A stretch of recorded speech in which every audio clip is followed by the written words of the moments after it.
Win big with Curling Alberta's 50-50.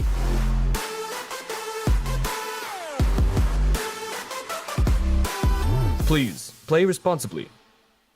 So you're a pizza person, but you're married to a wing person, and your kids are salad people? You can't pick your fam, but with over 50 menu items to choose from, you can make them all happy. Order today and enjoy Boston pizza at home. So you're a pizza person.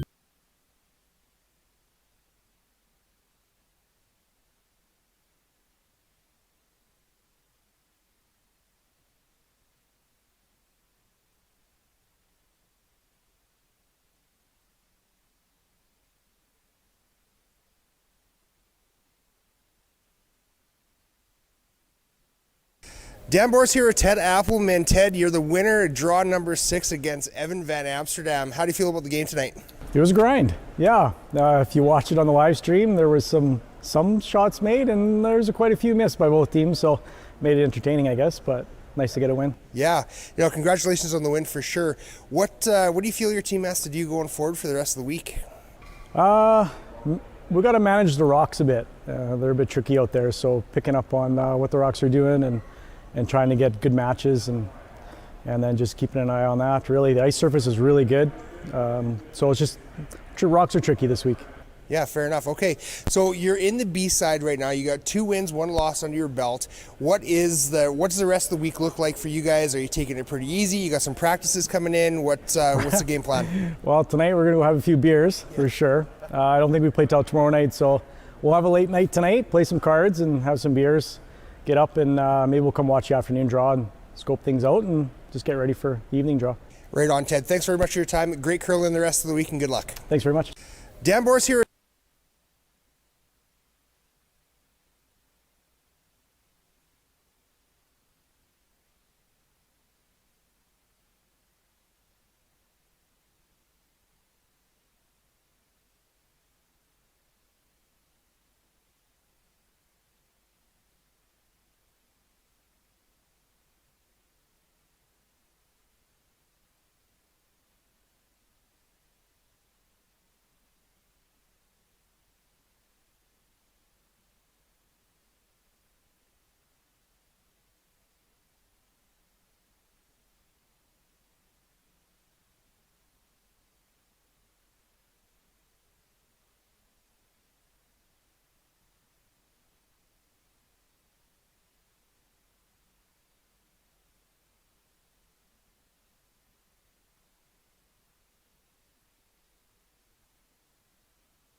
Check. Check 1, 2. Good morning and welcome to the 2022 Alberta Boston Pizza Cup. This morning we have Team Sturmey up against Team Webb. Team Sturmey starting with last rock in the first end.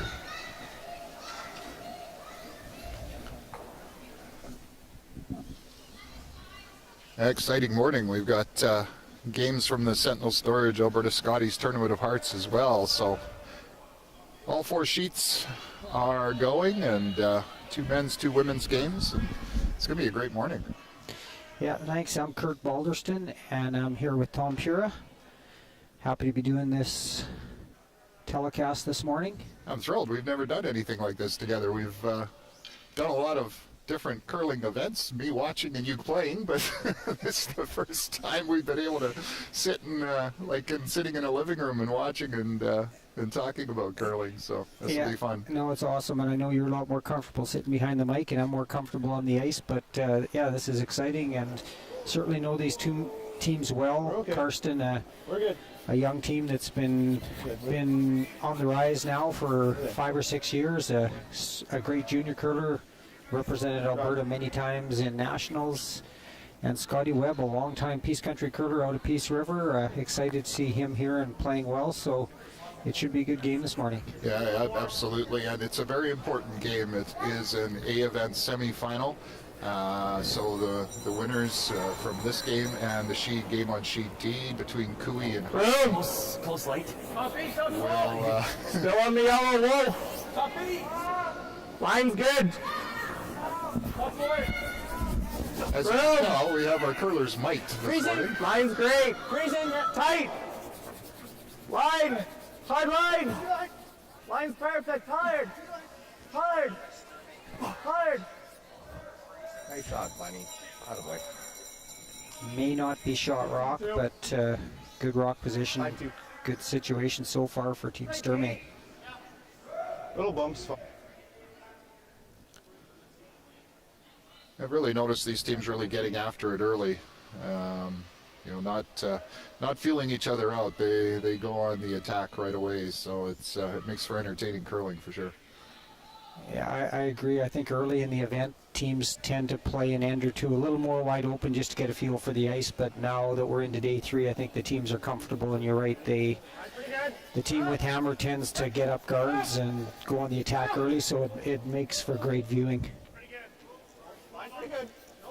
Exciting to see Tracy Stanky out here playing with one of his sons and playing against his other son. Tracy, a senior curler, but still playing extremely well. And what a great opportunity to be out here playing with and against his 2 boys. Yeah, you betcha. With both of us being dads, we know what it's like being able to do things with your kids, and this is to play at a level like this is what a thrill.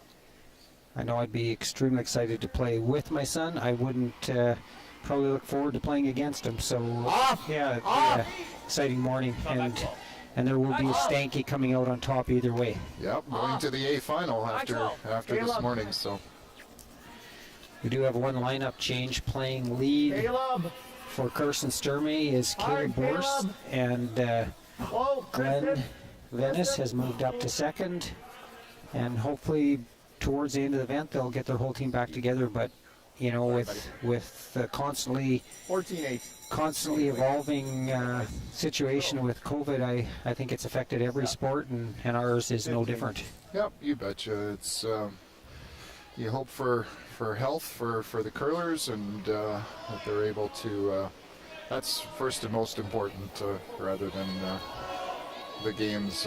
The games will go as they can, but you just hope that the curlers are okay. I'm good. Yep. Yep.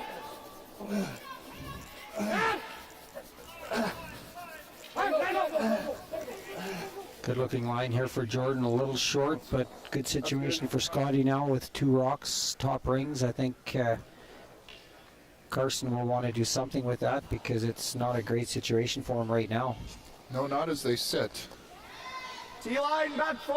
Now he is continuing to play to the wings, staying on the offense, but certainly those 2 rocks, top 12, at any point Scotty can come around or tap up, and we'll put Karsten behind the 8 ball, so interesting end. Very interesting.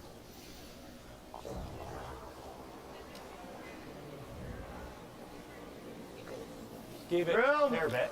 And we'll keep you updated with the other sheets as well as we get score changes, and make sure that you're over the two women's games, Scheidegger and Sturmey, and Skurlik and Pierce. No, don't touch it.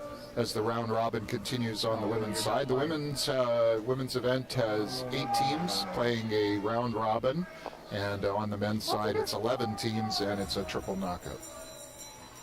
14-6. Very, very good ice conditions here. Roger and his crew have very consistent ice. Just heard Karsten say that was 14-6. So anyone who curls, that's the time takes the rock to travel between the hog lines, and anything from 14.5 to 15 seconds is very fast. So great ice conditions early here. Yeah, Nice double by Jordan. That's the number I keep hearing as well, is that 14.5, 14.6 times. So that's very comfortable for these curlers. There's a chance this curls a sliver more, but just be close with it. Sturmey third, Tristan Stanky, born and raised in Dawson Creek, moved to the U of A and has been in the program ever since. Very accomplished junior curler, played in many national championships, and I had the opportunity to play with him about 4 years ago in an event, and just Tight line. awesome young guy, awesome teammate, so I know a big part of what makes this team click. Hard line. Hard, Glenn. Hard, you gotta go. Hard, Glenn. Hard. This one looks a little tight. Yeah, just got on a little different path, and it caught some fresh pebble, and here's the opportunity we talked about. Scotty's going to have a chance to really go on the offense here and put a lot of pressure on Sturmey early.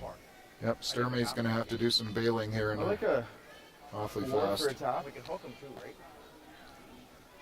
right? Make a call, guys. Yeah.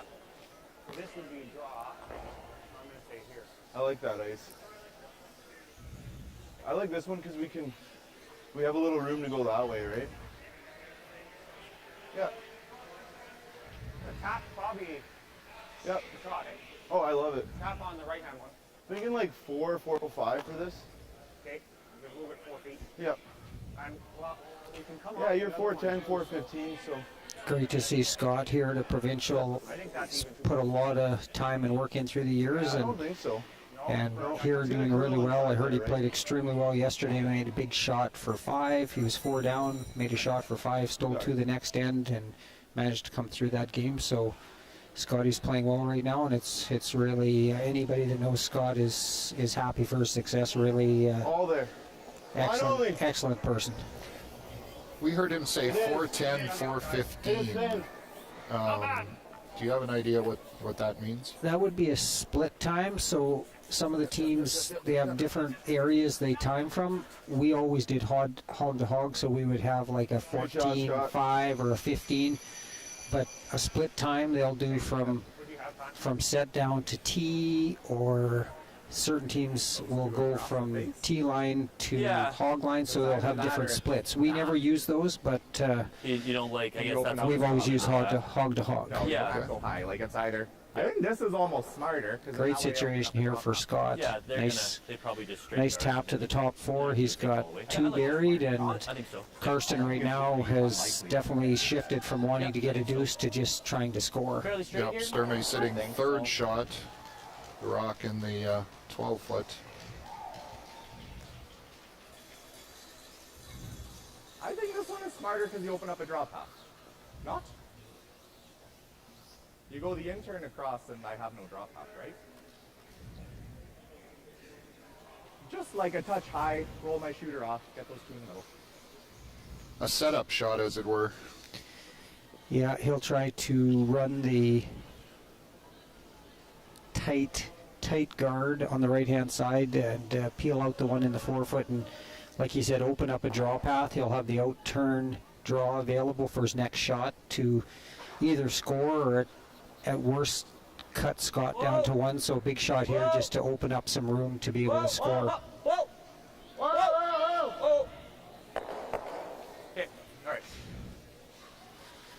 Well, definitely not what he was looking for. If Scott's able to throw a tight guard here, I don't know if Karsten will be able to score. He may just be playing a shot to cut Scott down to 1. We've got it, lines everything, right? We don't want to leave them in. Yeah, the angle resulted in the jam and the rollout rather than We can be a little inside. making the double and Half covered sticking leaves them around. almost 3/4 of that. Let's guard it up, eh?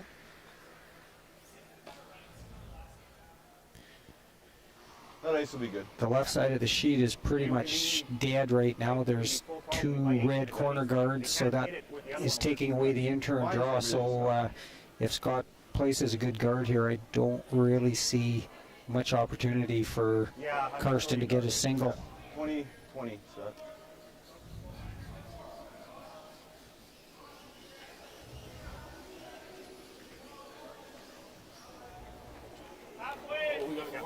We really gotta go. There's the 2! Went early. Went right out of my hand. Looks like this rock, they've lost it early, so gonna There's no let speed. Karsten off the hook a bit here, give him an open hit for the No single. worries, man. Just throw 'em. Like easy? I like an easy, yeah. Bit of an opportunity missed for Scott early, but at the start of the end, that's your goal, is to force the other team to a single. So overall, a good result, but definitely an opportunity lost here. So when they said they lost that one, was it a pick or was it more just didn't throw it where he was supposed to be throwing it?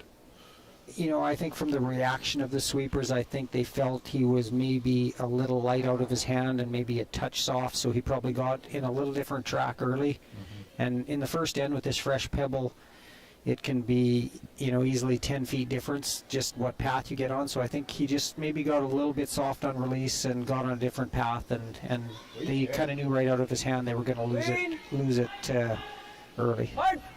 Clean. So a quiet takeout here for 1 for Sturmey. Clean. Looks pretty good.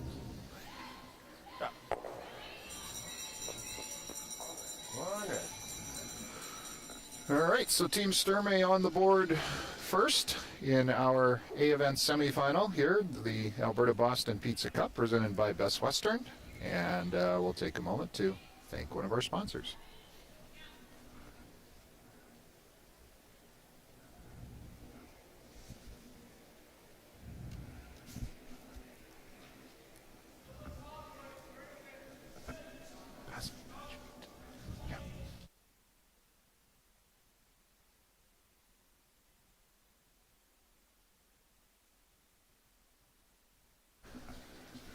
All right, welcome back to the Alberta Boston Pizza Cup presented by Best Western Hotel and Resorts. And we also have games from the Sentinel Storage Alberta Scotties Tournament of Hearts here this morning from the Bonnett's Energy Center in Grand Prairie, Alberta. Updating the other sheets from our featured game this morning. The Scheidegger Sturmey game, women's game on sheet C was blank in the first end. And the other men's A semifinal between Cooey and Hardy. Cooey is just getting ready to throw his last rock. And it appears that he is facing 2 yellow stones and he's just drawing for 1. If my eyes don't deceive me over there. Yeah, I think you're correct. Hardy out of Calgary, a really strong young team. I know definitely one of the up-and-coming teams in Alberta, and I think they're gonna give Cooey all he wants this morning. Yeah, it's interesting. Cooey's team also lists themselves from the Glencoe Club, so it's a club battle this morning. Well, there's certainly now you've got the Glencoe in Calgary and the Saville Sports Center in Edmonton, and a lot of the strong teams, that's where they train and prepare. So I think more and more you're going to see teams coming out of these specialized curling centers. On our feature game, Sturmey threw one full 12, and now you'll see Scotty throw up a corner guard and try to generate a deuce. looks like Kevin was successful in drawing for his single point, getting a piece of the forefoot. So Kui will take a 1-0 lead in that game. And over on sheet A, the other women's game this morning, the Skurlik team, Team Skurlik, with a deuce in the first end and leads Pierce 2-0. Definitely exciting for Peace Country curling. When you look across the sheets this morning, we have a lot of Peace Country curlers mixed in to Calgary and Edmonton teams.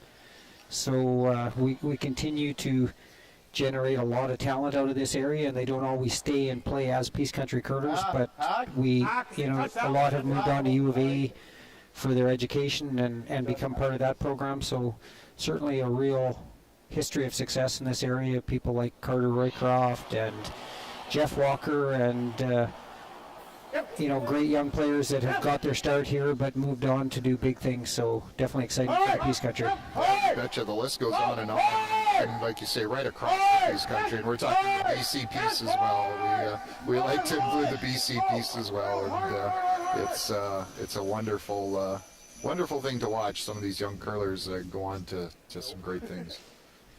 Excellent shot by Andrew Dunbar, hit and roll behind the corner. Not fully buried, but it puts Sturmey in more of a defensive position, so a good start to the end for the Webb team.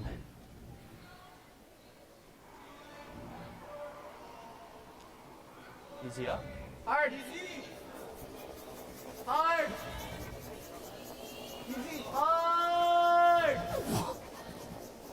Stop it. Stop it. Stop it. Stop it.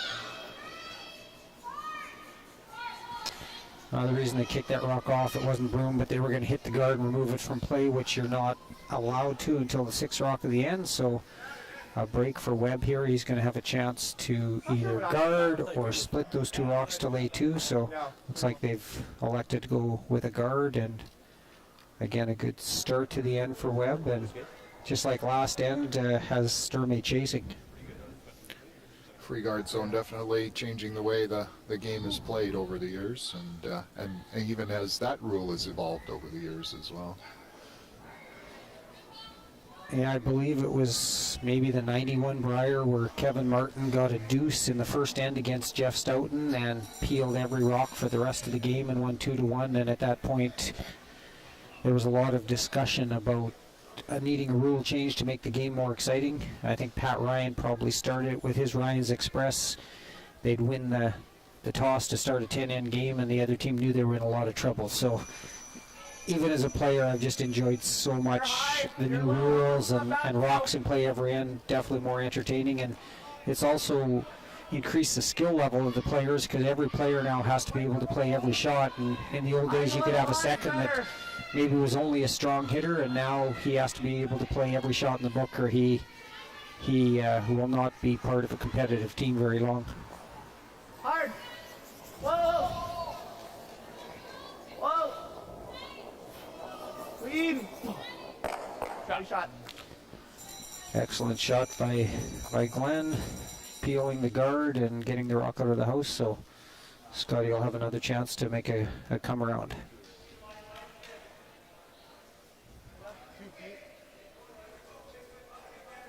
Big weight shots to get you out of trouble has become a really good skill as well in the sport. At one time you had the rare big hitters, but now, like you say, every player needs to kind of have every tool in the belt, as it were, a little bit. It sure is. The corner freeze and the run back, I think, is really the biggest change to the game. And you're right, every player has to be able to do it now. If there used to be 1 or 2 race takes a game, everyone was talking about it. Now you have 1 or 2 every end.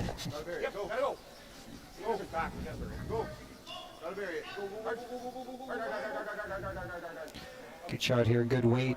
Still going to be partially open, but a good shot. Yeah, I don't think you can see a whole lot. Maybe half a rock. Don't curl off the line. Great control weight, kept it in front of the tee line. Hack weight. Good speed here, hey? Seems like we have about 4 feet of curl, which is, I think, ideal. Lots of the arena ice, you'll get up to 6 feet, which actually gets hard to control. So I think this is perfect ice. You can bury anywhere, but you have to be very precise. And if you get a little back on release, rocks will run straight. So it really keeps everyone honest and throwing the rock well. Nice shot, halfway, hit and roll. Nice shot. Excellent shot by Tristan. Excellent weight control. Now we're seeing some good shots here early on, for sure. Board. Whoa. Post. Whoa. Andrew. Hard, Andrew. Hard, Andrew. Hard, Andrew.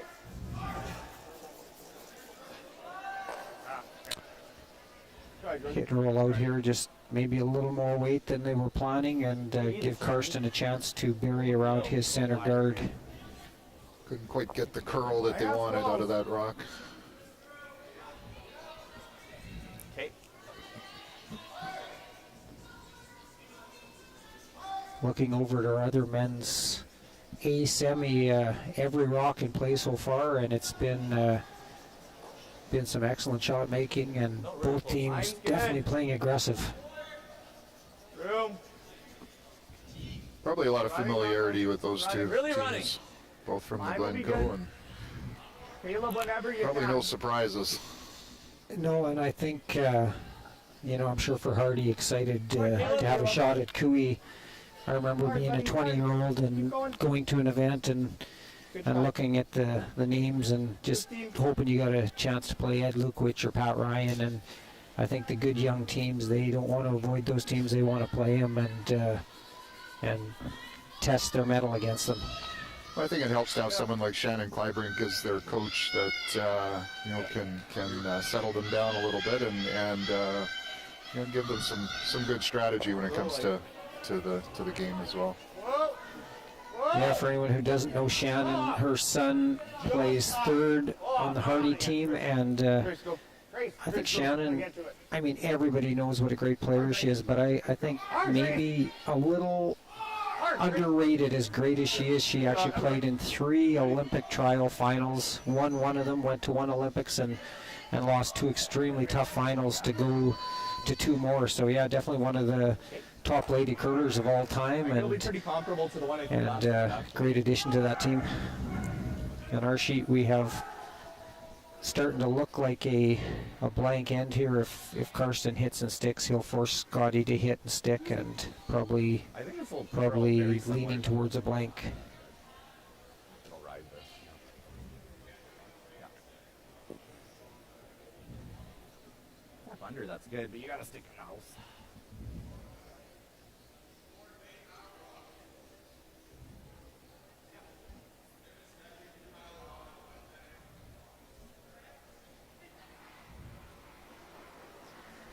Cold week in Grand Prairie, hovering around the 30 below, so I think it's kept the stands fairly empty for the most part, but really thankful that we have the coverage on YouTube, and I know we've had a lot of people commenting about the excellent coverage we've had and opportunity for people to watch some of the event, even though they can't get down to watch it in person. Well, it's great to see that comments from all over North America and people having the opportunity to tune in and see what's happening, and we appreciate you watching and appreciate you supporting this event here in Grand Prairie, Alberta. We'll get Jordan to clean. Well, with the technology nowadays, I said I was sitting in my tractor putting on fertilizer this fall, and I was able to watch curling on my phone, some of the events going on. So it's certainly a different world from 20 years ago when I used to cover. Yeah, used to travel with us and send back radio reports, and I mean it was a great era, and I miss that. But certainly the technology and being able to watch it live now is pretty amazing. Yeah, it's changed a lot from phoning curling clubs and getting score updates or being there yourself, and really being the first point of contact for people and finding out scores, and you know, you really appreciate what people thought of that back in the day. But this is amazing now. Anybody from anywhere can tune in and see what's happening. So. Bit of a mistake from Scott hitting and rolling out. It's going to give Karsten a chance to bury one and either a chance to steal or certainly force Scott to a single. I think that's good ice. Proverbial game of inches. We've seen it this week already, where you know, one shot either way can make a difference in a game. I think it's getting a berry.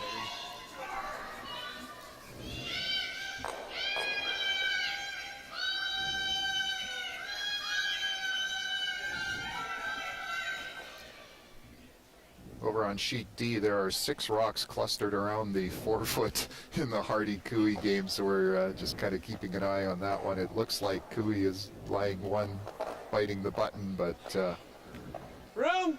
Line's good. we'll see what happens there. Room! Line's good. One of our ladies' games, Casey Scheidegger just tickled a guard on a come around hack weight attempt for 2 against Selena Sturmey, so Sturmey steals 1 to go up 1-0 after 2 ends. On our sheet, good shot by Karsten. Looks like he's probably at least 2/3 buried, so Scott will have the option of either trying to pick that out or draw for his 1.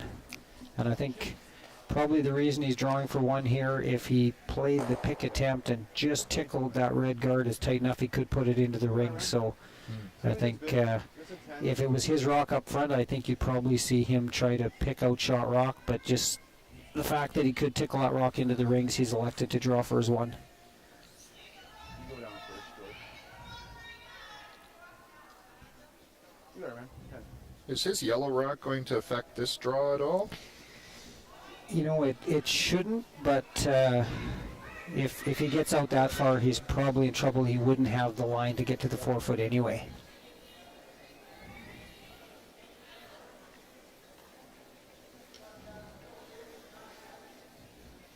It's all about the weight now.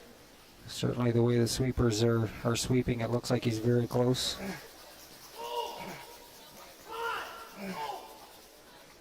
Ooh, it dug in. Yeah, that really died.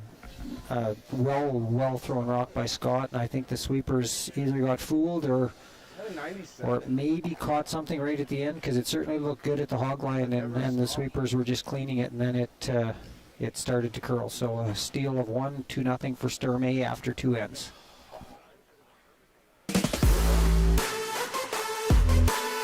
Win big with Curling Alberta's 50-50.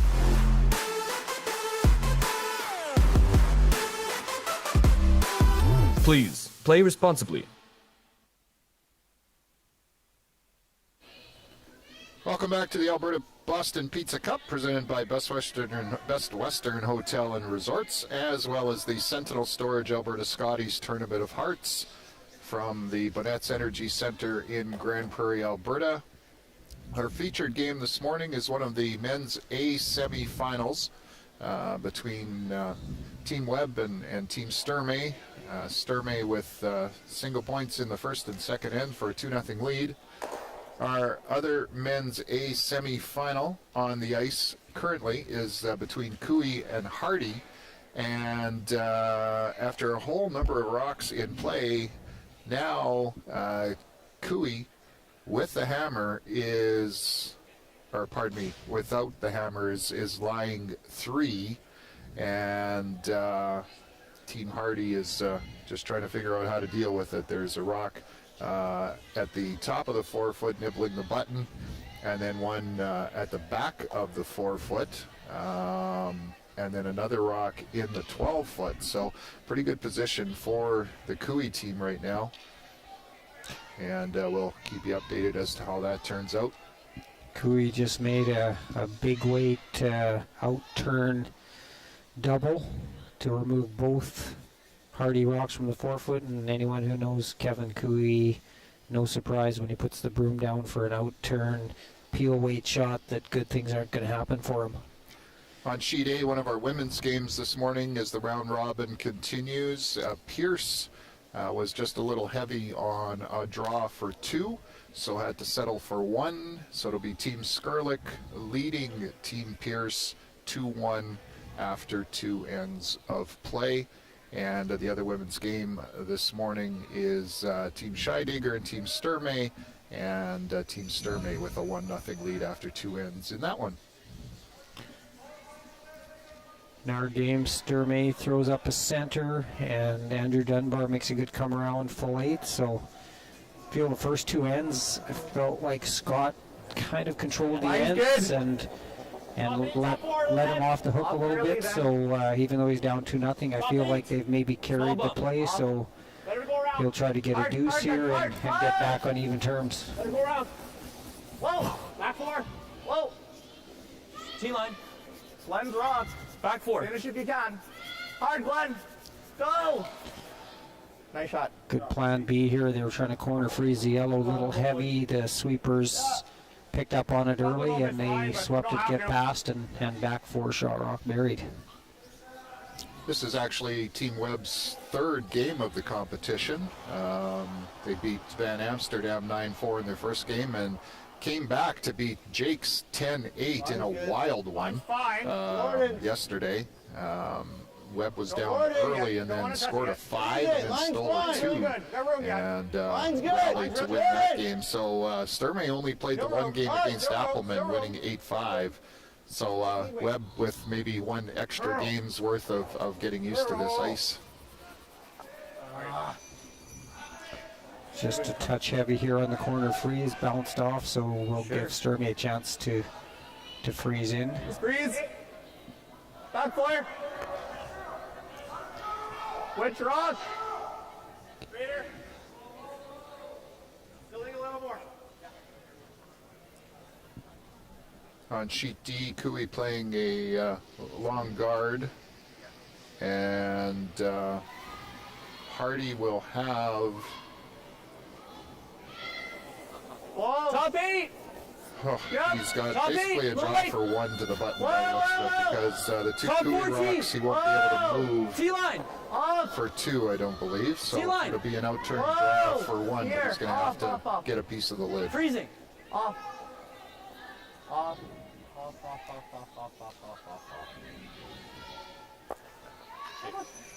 Not quite enough curl, but Shot Rock, I believe he's laying 2 now, but it is open, so Scott will have a chance to tap it back and roll in buried.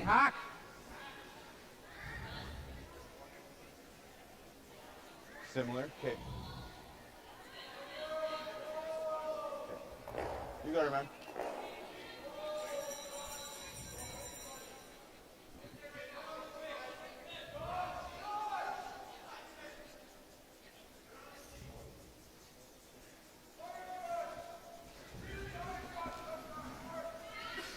Pretty light. Whoa. Pretty light. Okay. Just draw. Yep. Yep. Hard you gotta go then. Back line. Hard you gotta go. So teeth. And it appears that Hardy was successful with his last rock draw to tie that game up at 1 after 2 ends of play with Kevin Cooey. Just no weight. On our sheet, Tracy Stanky just underthrown on that, looking for hack weight, and ended up with about solid T-lines, so rubbing the guard and leaving Sturmey laying 2. Anger guarding the hole. And if he runs it in, his shooter's always spilling off and we just loop around the works, right? If he runs it in, is he behind the tee line? Yes. Okay, yeah, I like that. This one curls. Yeah. This one curls. I think that's max 6. I guess referring that one side maybe moves a little more than the other.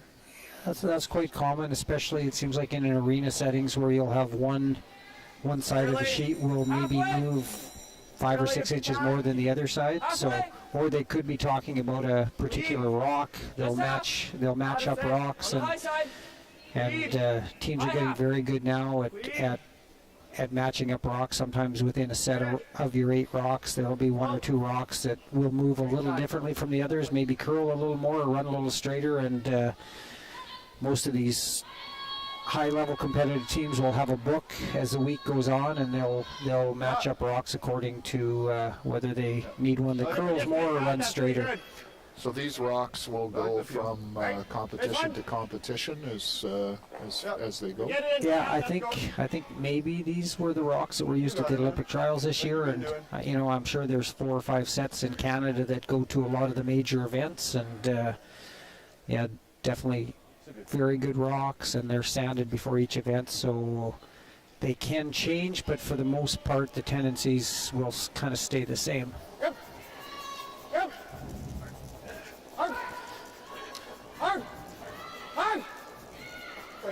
Really hard. Good. Great shot. Double peel by Tracy Stanke, trying to get things opened up a bit.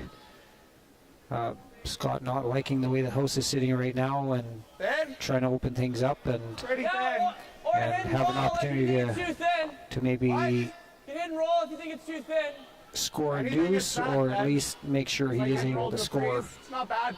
Whatever you like. Okay. Easy weight.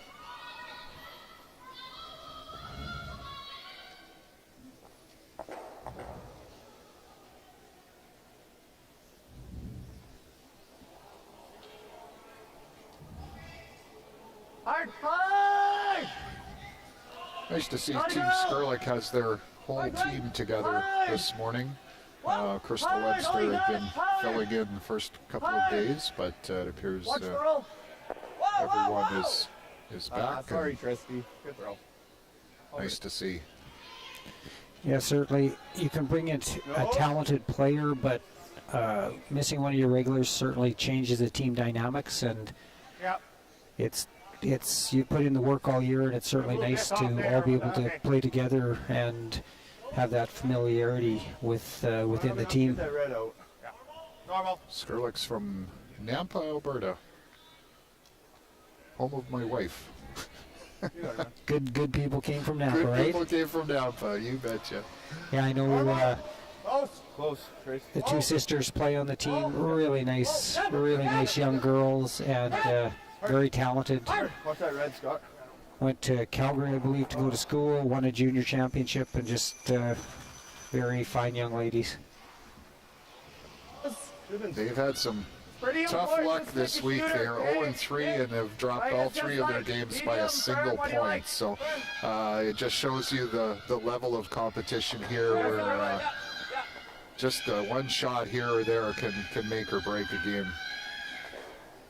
Yeah, a lot of these games, you hope that you are tied up coming home after 10 ends, and you have that last rock. So it's definitely a 2.5-hour chess match, and it's usually decided by a very narrow margin. Well, there have been very few one-sided games this week.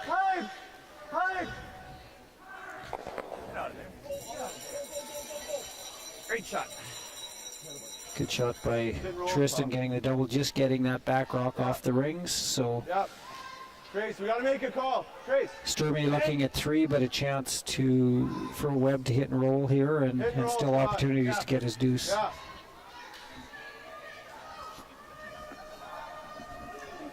Board. Good board.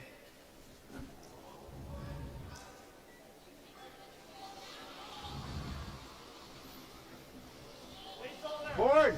Yep. Board. Yep. Yep. Hard trace. Hard. Hard trace. Hard trace. Hard. Got it. No roll. Sit. Okay. Good. That's good. They went over curl, I believe they stayed for second shot, so I know it's crafty, but like you always have the elbow off the yellow. Yeah. If you navigate the hole, you're always fine. Yeah. Your other option is like here. He's looking at that outturn takeout to Yeah, I agree that's better. It's just maybe lie 3 If you again. leave it here, it's terrible. not good. So bad. But if you slip back here, it's probably cool. What? What's that? Probably the top. The guard. Yeah, you have to be careful. Like if he's here, it's a slam off that. That's probably the shot. Okay. Hit. I like that.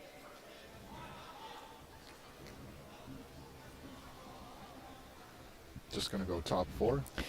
Yeah, I think he'll just try to tuck an inch or so around Nice, eh? the 1 and 8. I didn't see his call. I'm not sure if he's throwing a tight guard or coming in to lay 2. Maybe a hair less. Yeah. Not tight. Less room than more. Compared to the last one I threw?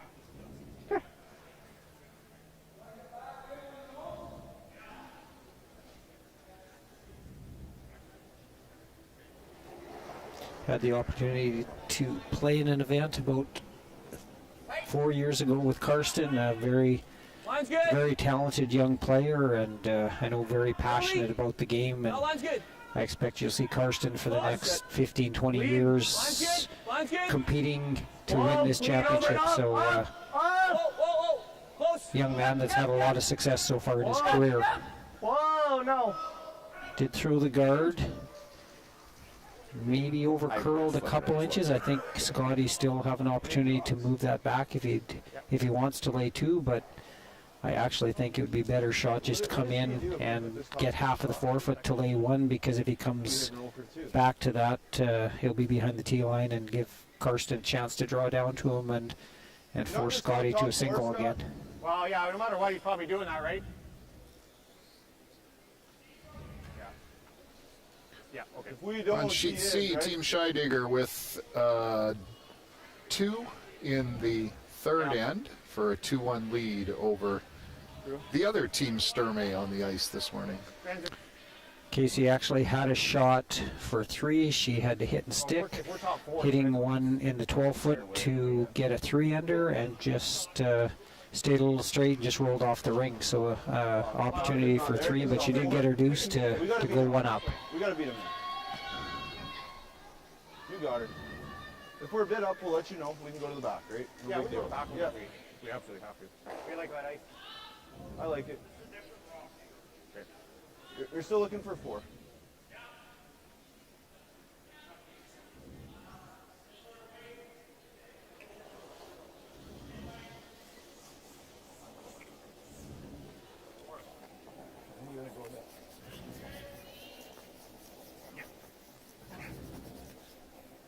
Take a look. Line's fine.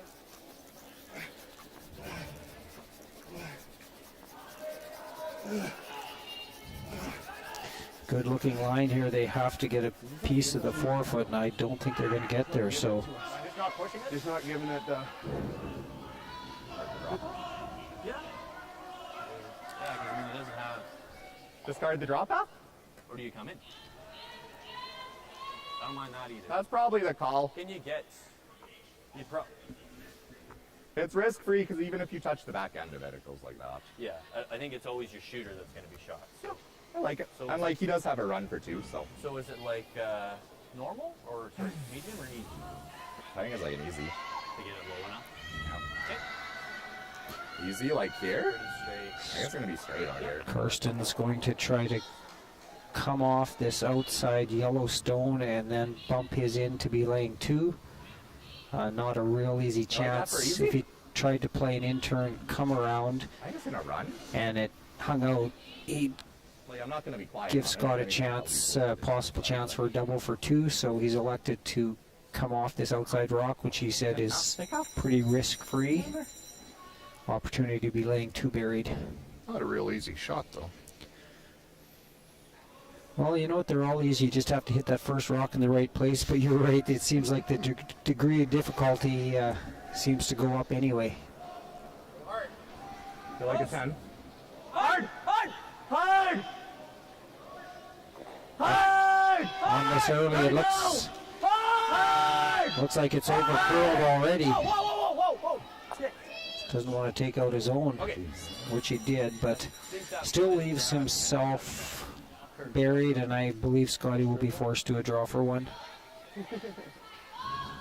Well, the no risk turned into a little risk there. If he had hit half an inch more, he would have taken out his own and left Scotty a draw for 2. So not sure what happened, if Karsten got that going a bit or just out on some fresh pebble and it caught some extra curl, but definitely over curled, trying to hit about half a rock and ended up hitting about 1.5 inches of it. 95, Scott. In any event, he still forcing Webb into a single. And still has to make a pretty good shot to get his single. Scotty's been really close on everything, just a little bit light, so we'll see if he can give it that few extra feet so it'll carry and get to the 4-foot.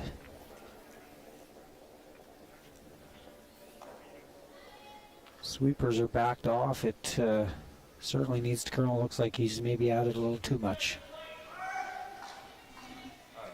Slides through another steal for Sturmey, so it'll be 3rd straight single and a 3-0 score after 3 ends. And just quickly, Team Skurlik with 1 in the 3rd end and leads 3-1.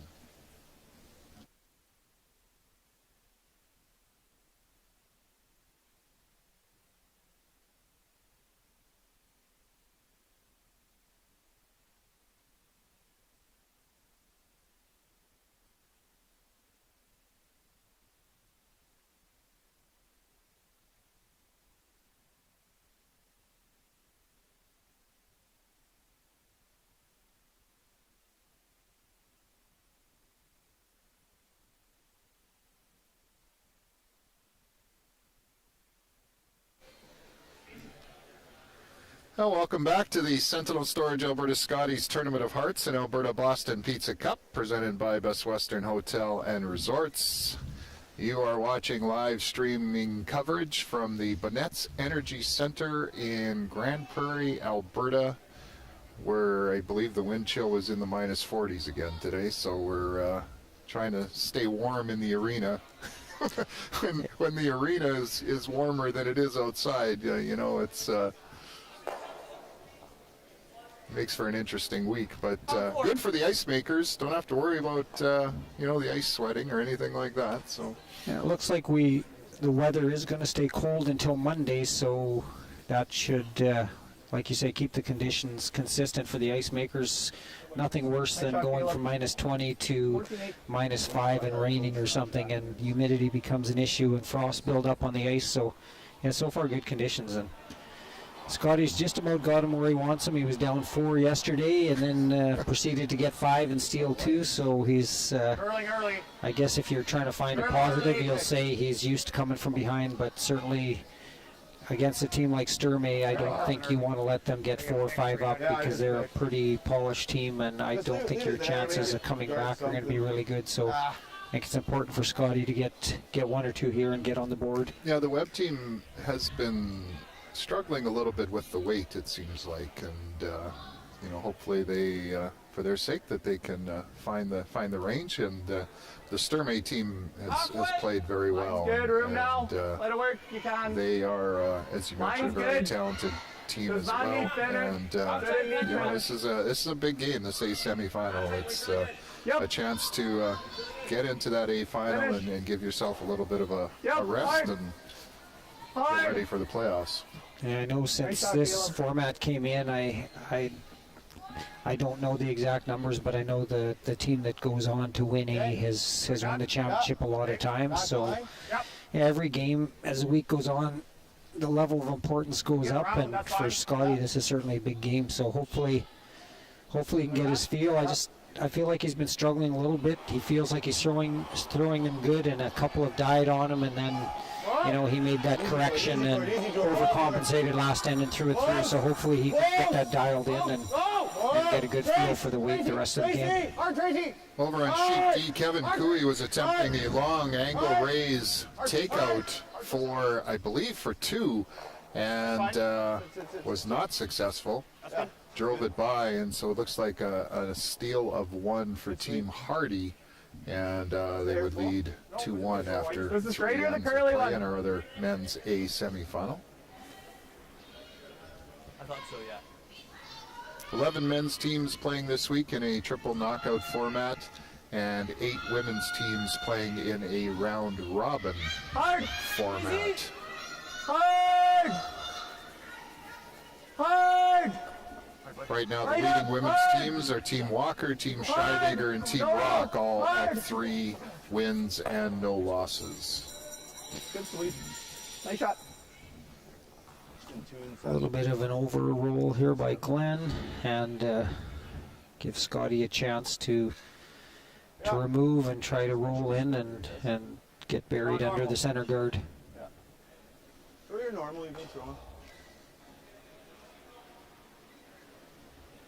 That's good ice.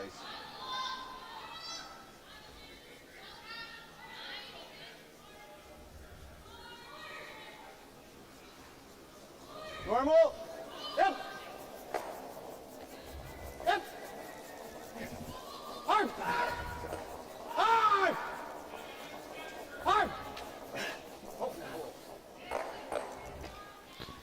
A good shot, getting both rocks.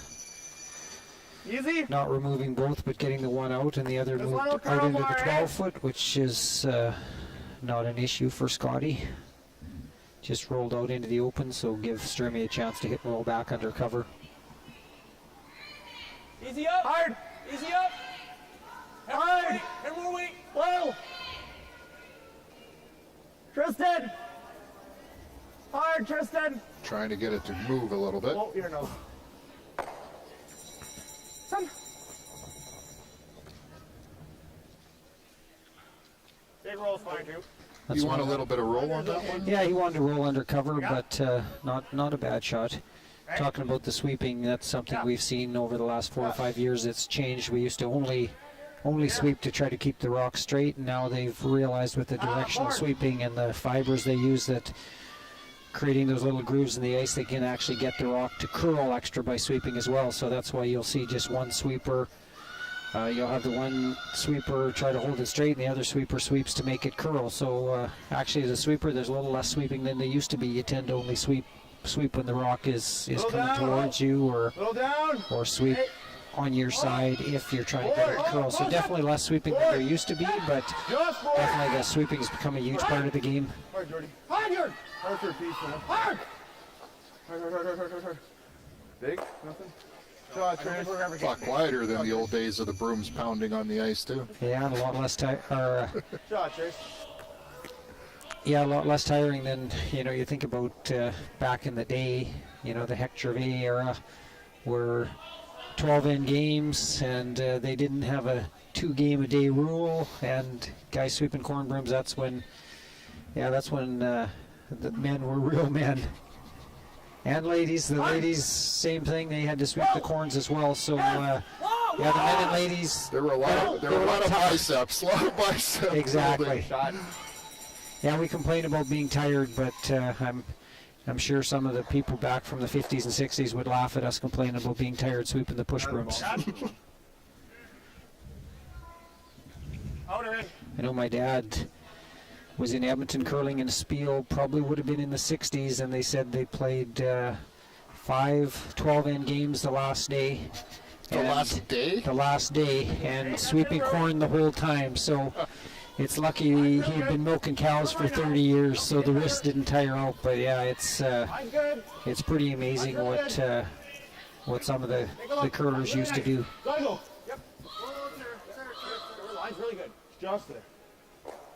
Yep, a little bit. Perfect come around here by Jordan Stanky, and probably going to be looking at a run back.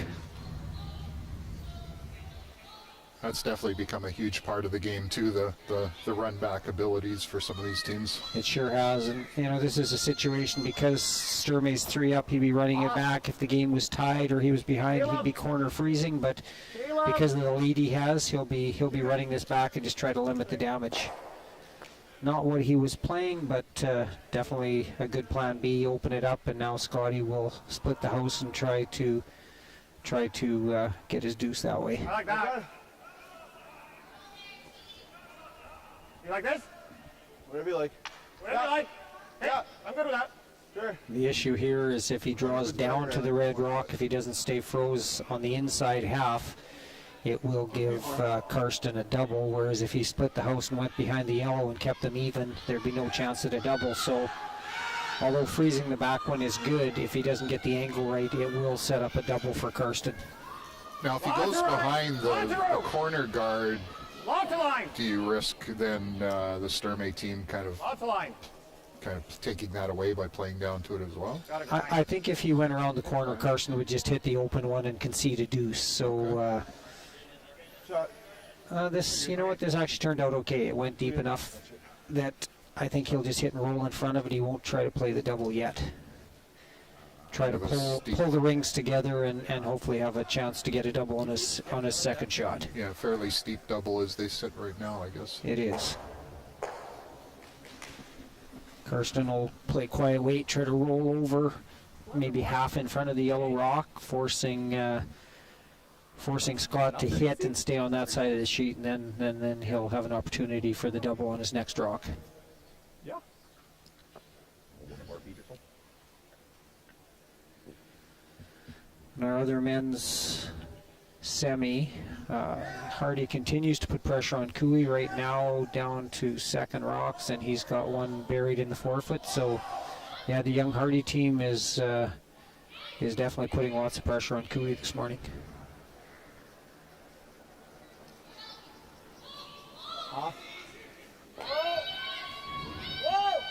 Caleb! All the way, Caleb! No roll. Sturmey just hitting it a little too thin.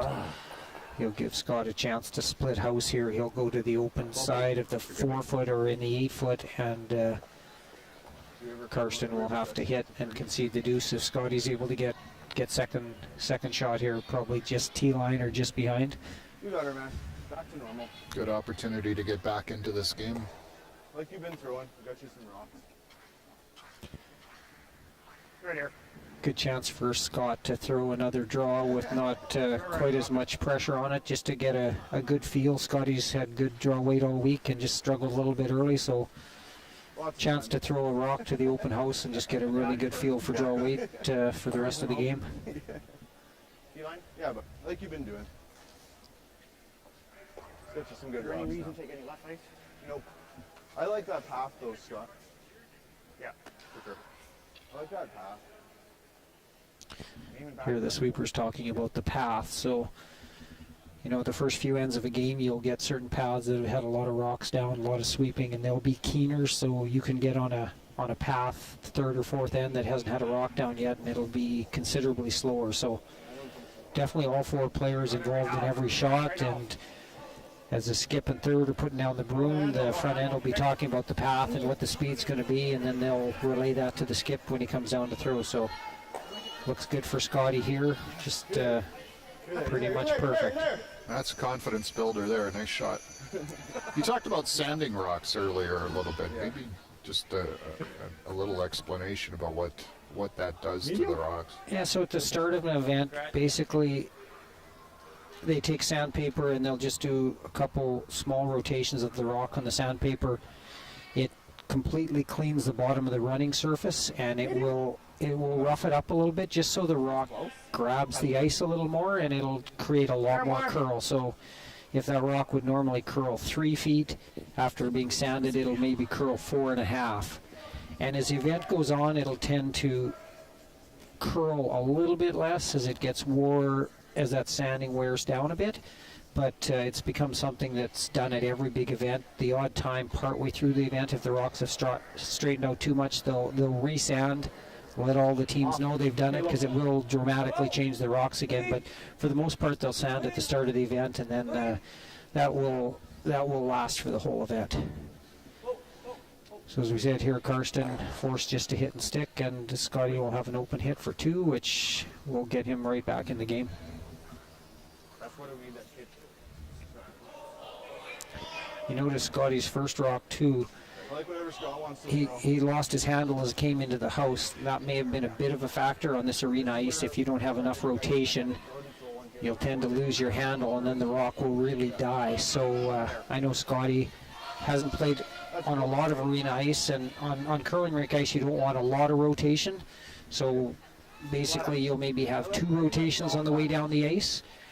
And if you get on the arena ice with these sanded rocks and you only throw that 2 rotations, it'll actually grab so much it'll take the rotation off the rock. So you'll see a team like Gushue that, you know, they've got to where they do 3.5 or 4 rotations, and it just helps the rock stay consistent. Mowat, maybe the best team in the world right now, they throw a lot of rotation on this arena ice, and it just keeps the rocks running really consistent. So there's a lot of science to curling now compared to what there was 30 years ago. And the top teams, they have every angle covered.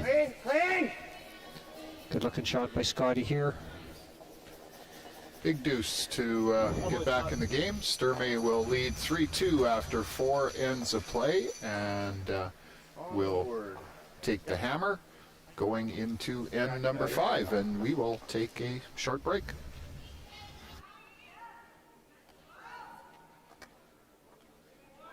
But you're married to a wing person, and your kids are salad people? You can't pick your fam, but with over 50 menu items to choose from, you can make them all happy. Order today and enjoy Boston Pizza at home.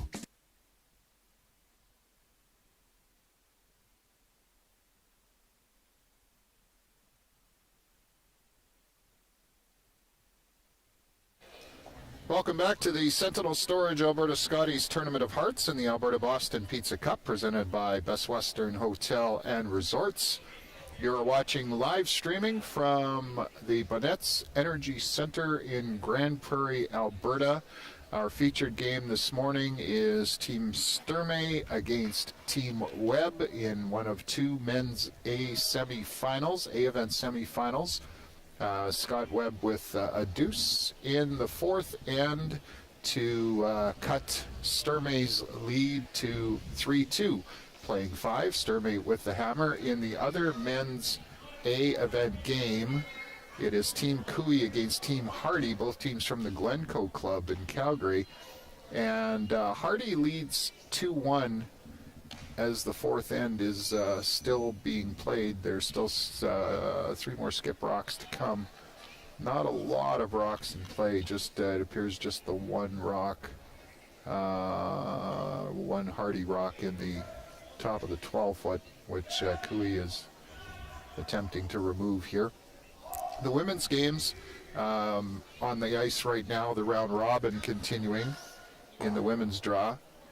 And Scheidegger now leads Sturmey 4-1 after 4 ends of play. Scheidegger with a steal of 1, or steal of 2, I believe, in the 4th end. And Pierce just took a 3-ender in the 4th end of their game with Skurlik. So it is Pierce now leading Skurlik 4-3 after 4 ends of play.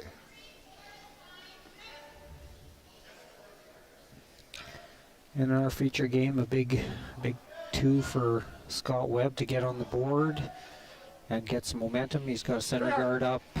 Good come around by Caleb Boris, and now Andrew will try to come around everything to get shot lock. Good sweep. Good sweep. Just the stones. Good shot. Just Karsten feels he can see enough to play hack weight. That's the great thing about these sanded rocks on arena ice. Shots that in a curling club would not be very easy or very makeable here. So these top players, and with their ability and sweeping strength, certainly can make just about any shot that's out there. Yes! One! Tristan, roll it! Good shot. Move shot rock, hit and roll to the side. Nice shot. Sturmey laying 2 now. Good shot.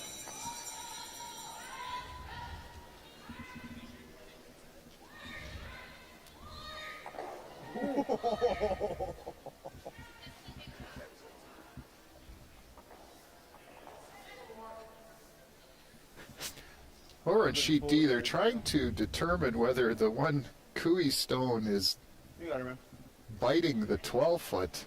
It kind of makes a difference as to whether Cooey is drawing for 2 here, or it appears that they believe that it's biting. Oh, yeah. And the Hardy team has been taking a couple of looks at that rock and trying to see if it is indeed having a piece of the 12, but the Kui team is pretty confident because it appears that they are drawing for what they believe will be 2. Usually in the pre-event practice, a team will take the measuring stick and check all the rings just to make sure they're true. And say Kui obviously believes he has 2, but I'm pretty sure they'll be putting a stick on this. Easy. Whoa. Yep. I think Hardy Yep. is asking for a measure. Right up. And out comes the umpire with the stick. On our sheet, Nice throw, Trace. Glenn Venance hitting the stick. Good on Glenn, playing lead and second, or probably your 2 most polar opposite positions for just being 1 position apart. The lead probably throws 80% draws, quiet shots, and as a second you throw a lot of up weights and double peels, so good for Glenn to be able to step up and move into that position, and obviously playing well. Looked like the stick stuck, so I believe it is indeed a 2 for Kui, and he goes up 3-2 after 4 ends of play. Easy again. Yeah, you're always holding your breath a little bit. Situation like that, I've had ones that I was sure were in and were out, and the other way around. So obviously Kui was pretty confident, and yeah, big deuce for him in the 4th end to get back out in front. Well, it is another challenge for the ice makers to make those rings true, and it's it's the little things about a competition that you take for granted, but it can play such a huge role in a game.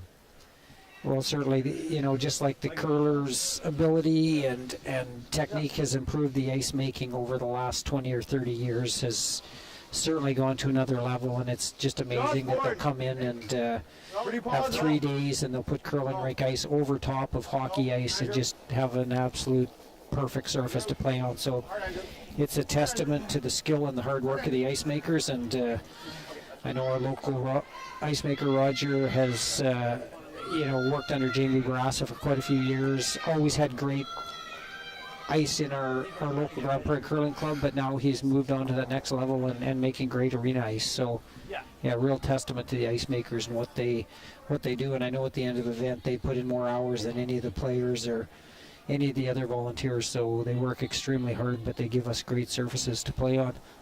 Yep, constantly testing, and there's a lot of work that goes into making the conditions as good as possible for these top-level players. Caleb. See Glenn sweeping to make it curl, and then switch over to Caleb to hold it straight at the end. So keeping the house split here, and Scotty's going to need a big hit and roll or a miss by the Sturmey team, or it's going to be hard to get out of giving up a deuce.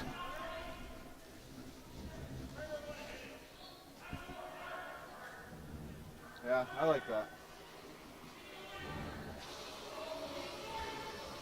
Burn. Close, Trace. Yep. Head. Hard. Whoa. Watch the roll, Scott. Go. Oh.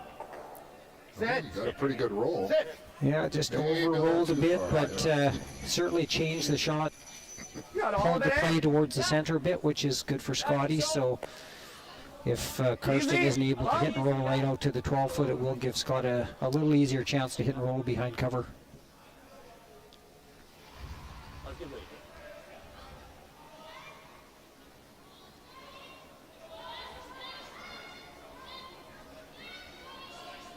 Clean. Yep. Yes. Whoa. Yes. Yes. Hard. Roll big. Whoa. Probably the best place you could have rolled it on. Well, interesting situation here. Both rocks are half exposed. The 405. old Christmas tree scenario, and I know this.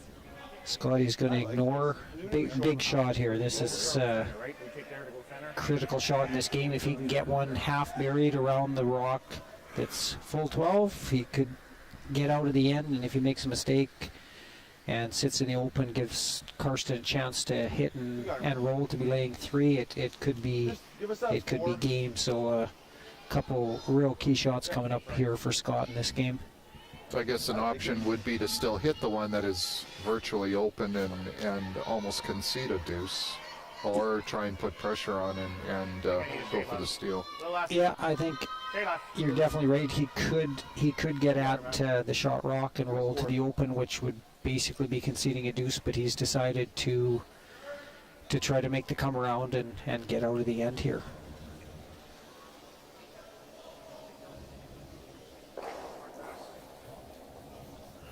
Line's really nice.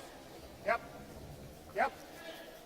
Don't want it. I think any of the top teams you'll see, if they have an opportunity, they don't play scared anymore.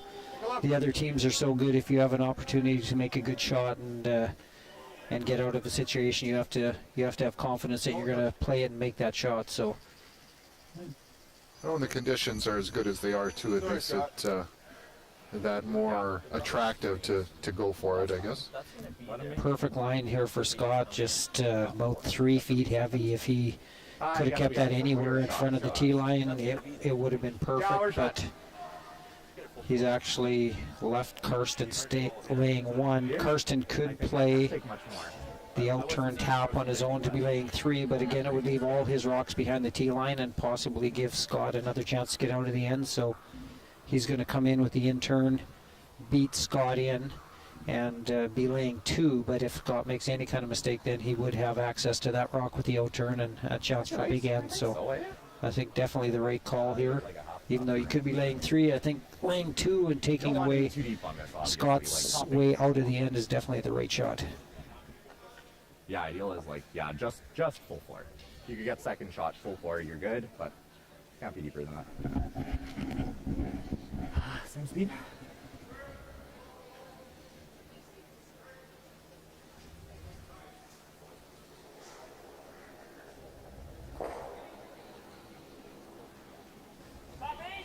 Line's good. Line's tight. Line's tight. Line's good. Line's a little tight. Yes, hard. Line's great. The way the sweepers are on this, I'm assuming we're very close here. Line's fantastic. Boy, and the weight is perfect too. Yeah, great. Absolutely great shot. Tough way to get there, but And one thing I know, even though they have a spare, I know Caleb has been a part of the U of A program for a lot of years. They've all come through that program, been trained by Rob Krepp, so they know the system, they know the sweeping, the number system they use. So certainly, even though they have a spare, I know he's very familiar with the team, and they don't seem to be missing a beat. Playing very well. Well, massive shot for Scott here. If he can get one perfectly in, edge a button, tuck a couple inches, he'll have a chance to get out of the end. If he bounces off or is light, could give Karsten a shot for 4. So definite key shot of the game so far for Scott. Really. I mean, we just threw it. I think this is. We can make this. And we had a blank end on sheet A, the women's round robin game between Pierce and Skurlik. Skurlik with the blank, and Pierce will take a 4-3 lead into the 5th end break of that game. As Scott mentioned, he just played the shot on his first one. They know the line, they know the weight, and just a matter of executing now.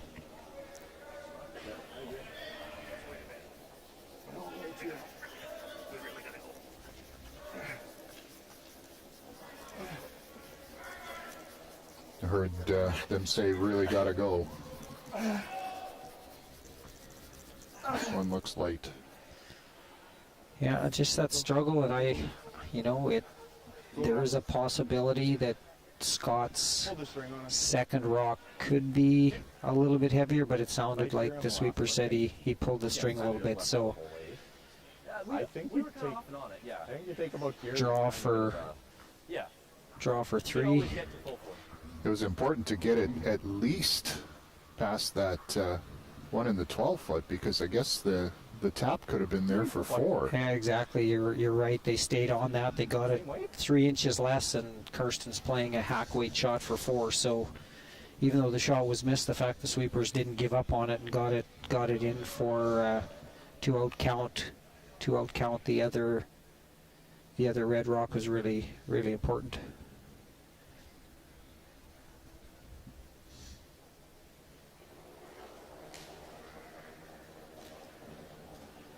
Karsten just threw perfect shot to the 4-foot. He is out on a little different path here, but certainly he'll be aware of that. So will the sweeper, so he should be very close. Line's perfect. Line's perfect. Seems to have 4-foot weight in his Sweeper T, pocket line's this morning. perfect. Eyes up. Line's great. Yeah, Line's looks perfect. good. Very nice shot. Okay. Yeah, great shot. Well played in by the Sturmey team, and looks like a 3-ender to take a big 6-2 lead after 5 ends. And we will take a break.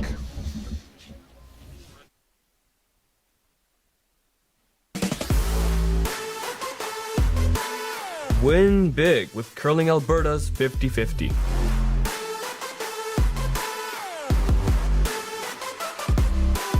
Please, play responsibly. So you're a pizza person, but you're married to a wing person, and your kids are salad people? You can't pick your fam, but with over 50 menu items to choose from, you can make them all happy. Order today and enjoy Boston Pizza at home.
Welcome back to the Sentinel Storage Alberta Scotties Tournament of Hearts and the Alberta Boston Pizza Cup presented by Best Western Hotel and Resorts.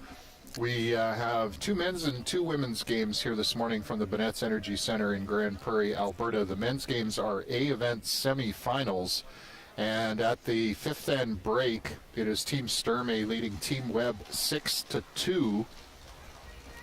And over on sheet D, the 5th end just wrapping up, and it was Team Hardy drawing 4.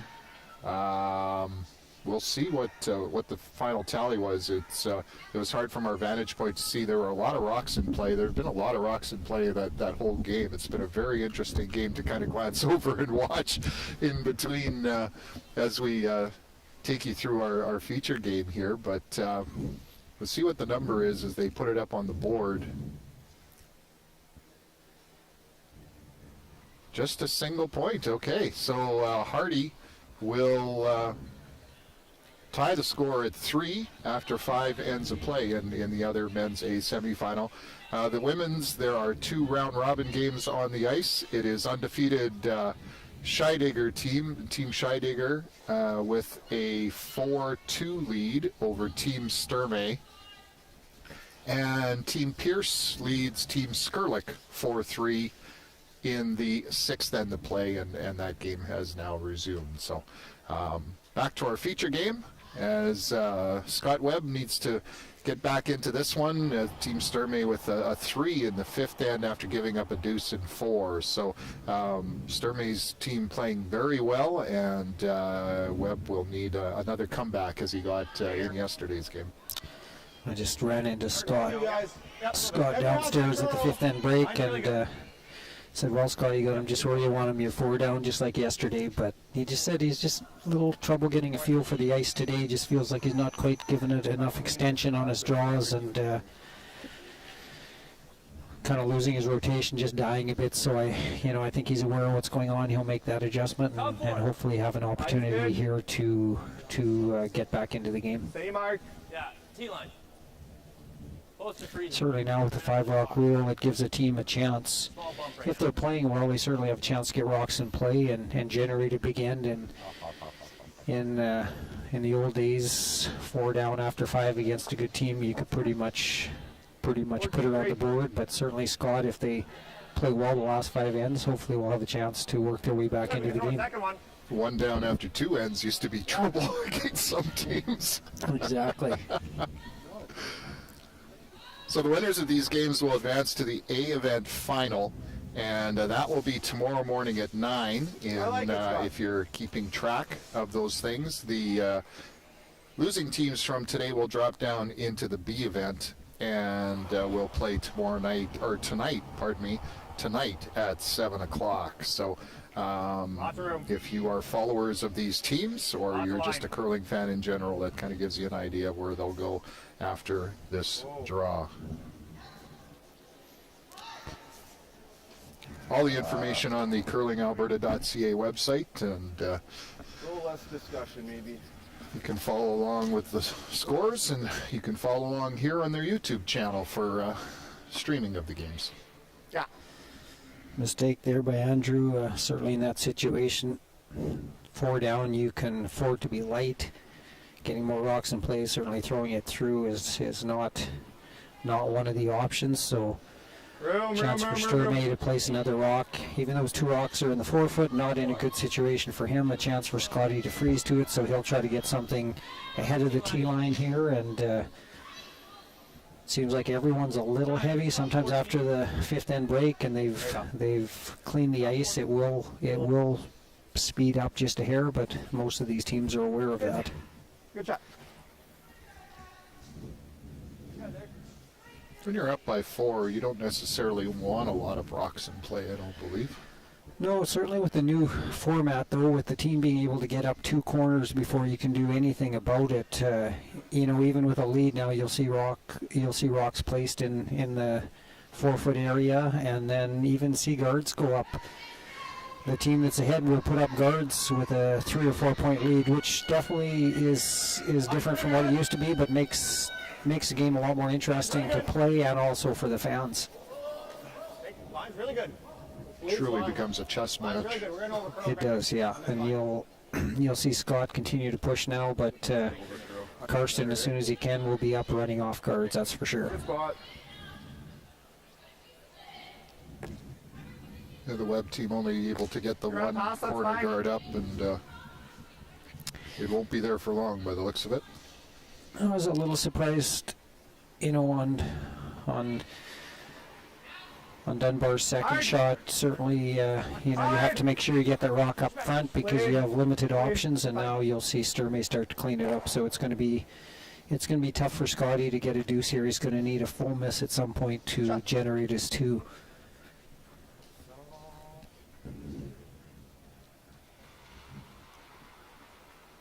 That one's just top 12.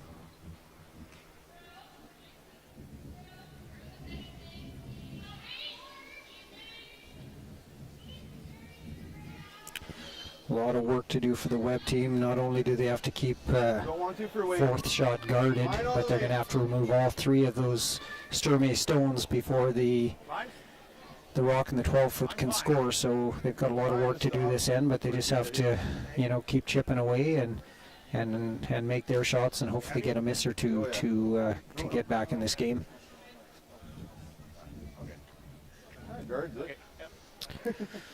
Well, they got one up front, but a little tight here is going to give Karsten a chance to double those 2 rocks off and roll the shooter off and be pretty much out of the end here if Tristan can clean this up.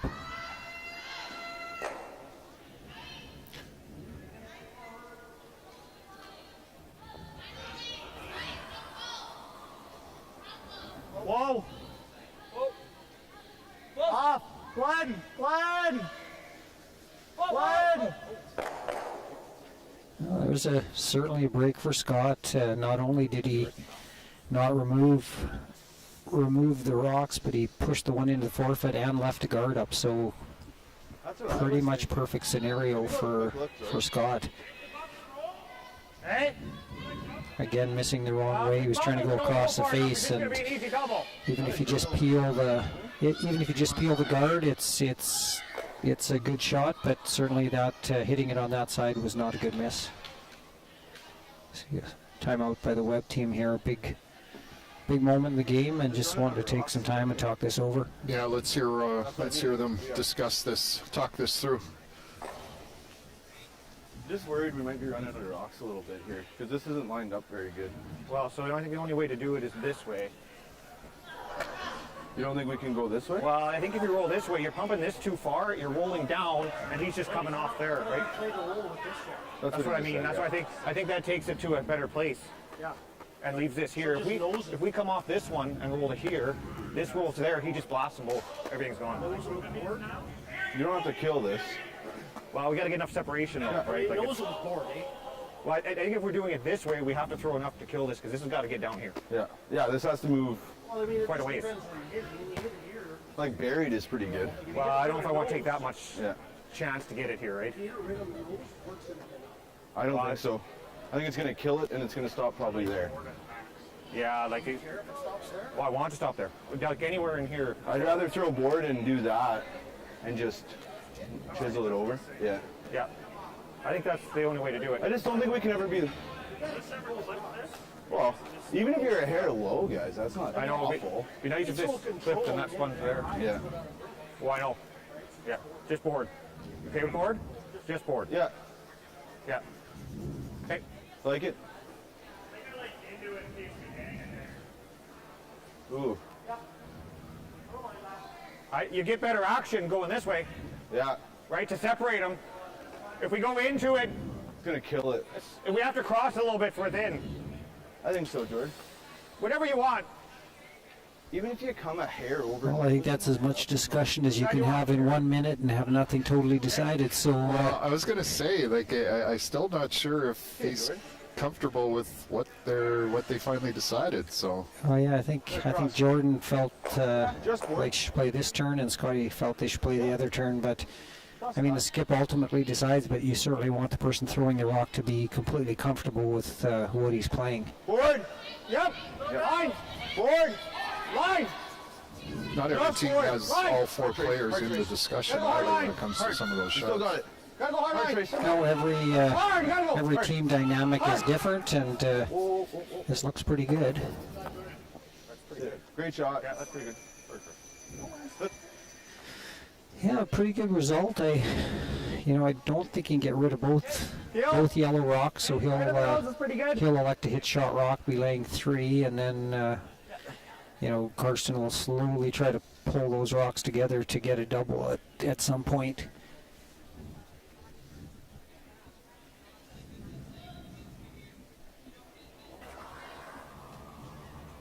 Hard! Hard!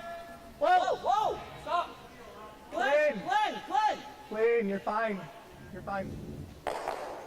Nice shot. Good shot, actually. All 3 of those rocks at the back were not helping Karsten, so that he'd be more than happy with removing one of his own and Hey? taking away some of that backing that's got. Knocking down the fence. Yeah, exactly. Yeah, I like it. Forward. I like a little more. Okay. You like that? Here we go, guys. Get it over there. I still wouldn't, if Scott did roll out here to his right, there wouldn't be a double because coming off the top one, it is going to jam on those 2 back red ones. So trying the roll here there is the risk of pulling his rocks too close together. Not what they wanted. Leaves a double. It will be tough to get that yellow past the 2 reds and to make the double and not stick it on the back, but I think he's probably going to end up choosing to hit the one on the right and just be laying 2. Well thought out. Yeah. Probably taps, but Medium. okay. The same kind of throw I threw a couple months ago? Yeah. It's always the interesting thing where you think right away you see a shot immediately, and then you really do have to kind of take a step back and go, no, wait a minute. Yeah. Double is there, but you kind of have to make it off the back side of the other one. There you go. Kirsten and Tristan threw a have bunch of played out together My for, out turn to the wing, your out I would to the think, wing. close to 10 years now, so they definitely have a good rapport, and you see their discussions. They, they're pretty much on the same page, and it doesn't take them a long time to decide, and they seem to work really well together.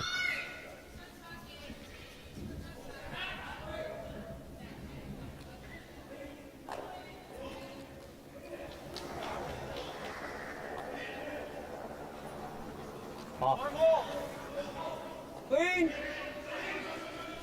Whoa! Clean! Caleb! Caleb! Caleb! Gotta go, Caleb! Hard! No roll. Sit. No. Shot. Very good shot. Really good shot. Yep. Good. Really good. Yeah. Is the hair low? Yeah, I think he'll have to play maybe a board weight, raise his onto the red in the 4-foot, roll over into the 12-foot, and hopefully leave himself certainly a shot to score, but still hoping to try to find a way to get a deuce out of this.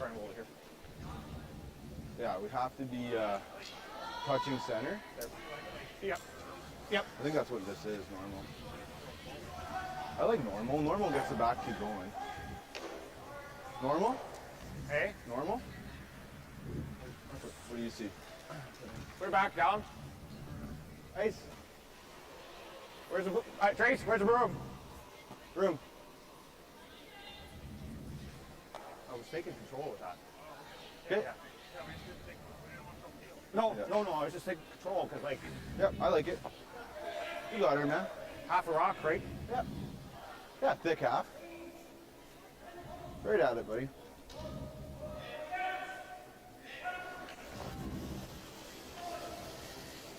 Hair hot. Oh, Jordan to catch the back one. Oh, this is brutal. Uh-oh.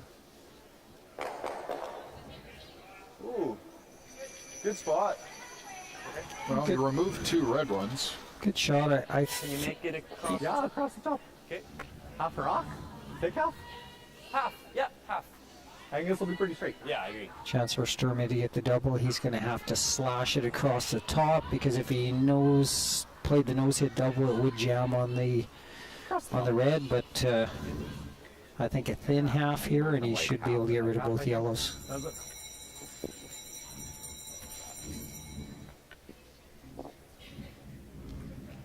Great freeze by Sturmey in the women's game just now to lie one against Scheidegger. Whoa, whoa, whoa! Still Caleb! 3 rocks to come in that Hard, net. Caleb! Hard, Caleb! Just ended up hitting about a third to a quarter, and there's your deuce. Scott's going to get his deuce out of this, hopefully. So Sorry, man. Well, you mentioned it. He never gave up on the end, and looks like he's going to get a very important 2 here.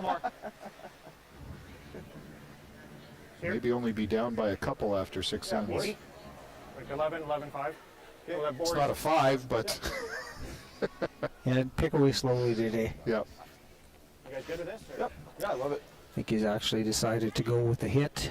Some of the issues he's had drawing. Normally you draw here, but certainly nothing wrong with the hit. It's whatever you feel confident in making. It's a hair worm, Scott. Be a quiet takeout, so Can't hear anything. not a lot of risk here, unless he's really wide, but looks good. Nice roll, Scott. Good end for the Webb team, and Sturmey will give up the deuce and still take the hammer back into end number 7, leading 6-4. And we'll be back shortly.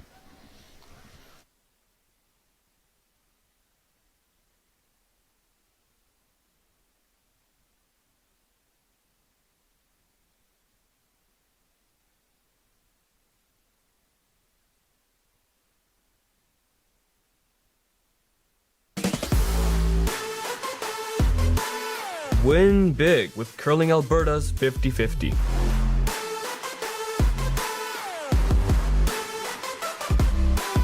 Please, play responsibly.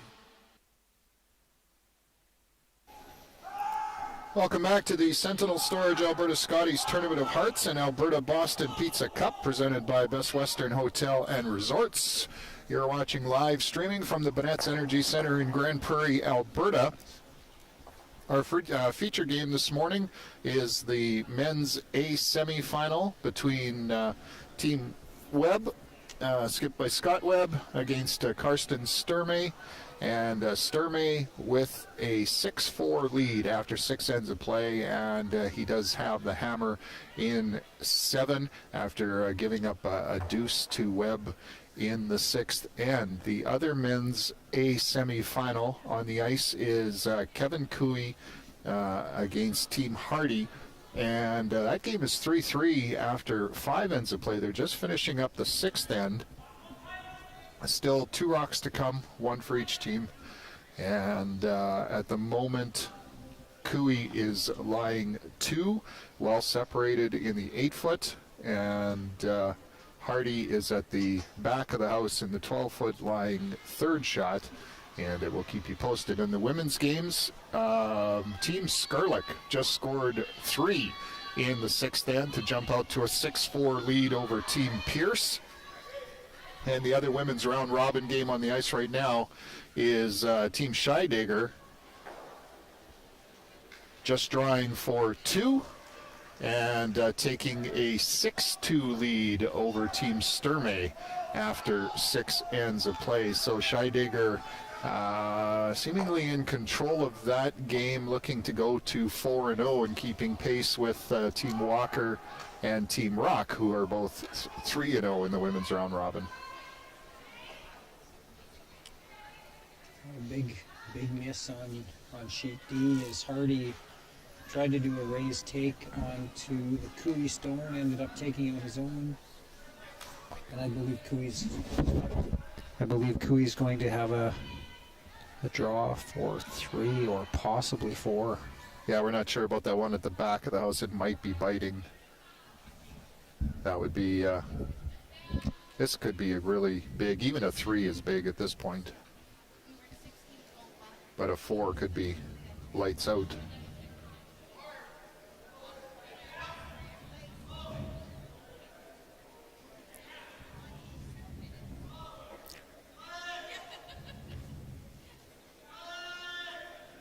The draw is good for Cooey, and we'll just see if they hold up 3 fingers or 4 fingers.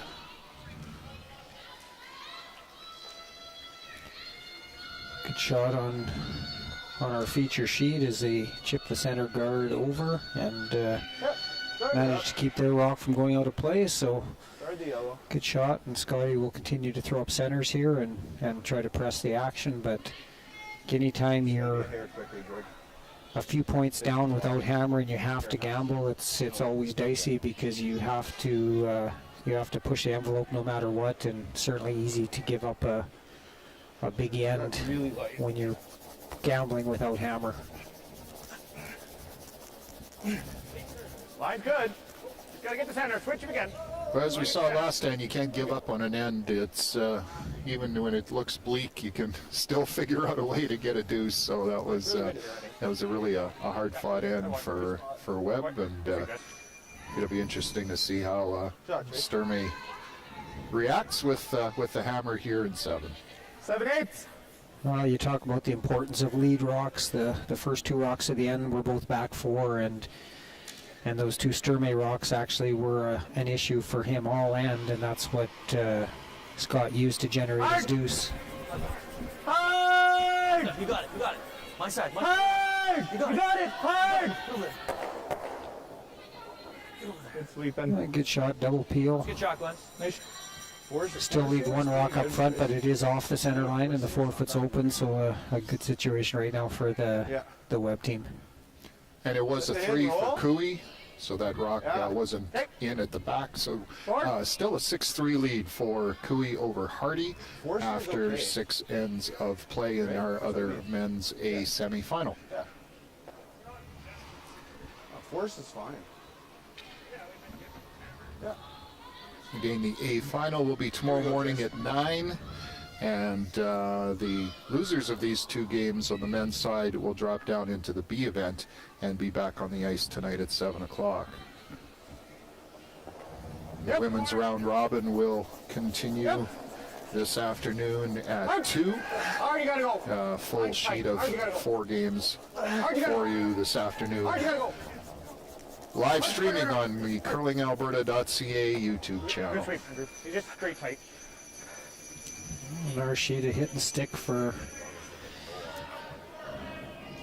Tracy, You got it but inside or no? nothing going right now really for Scotty. But you know, Scotty would be okay with forcing Karsten to settle on this end and then trying to get a deuce back next end. It's not really hurting us. If I notice that, are we still in?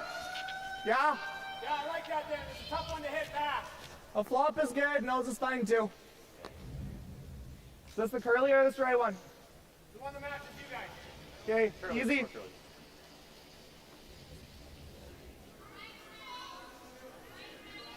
Yes.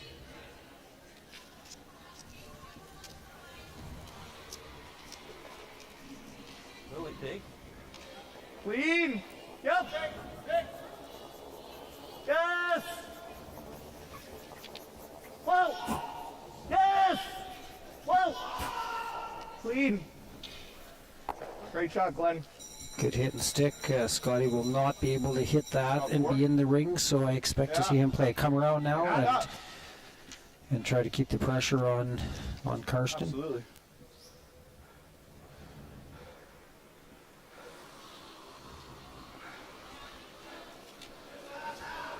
Whoa. Whoa.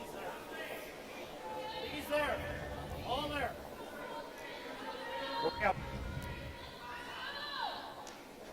Trace, get ready. Back 4. Yep, cut it. A lot of room there, just Yep. Go. not going to get fully buried, but Cut it. trying to get a corner tuck so that Karsten can't hit and roll in. Fine. Good throw. Yeah. Hey, that's the shot, eh? Yeah, I agree. Easy? Yep.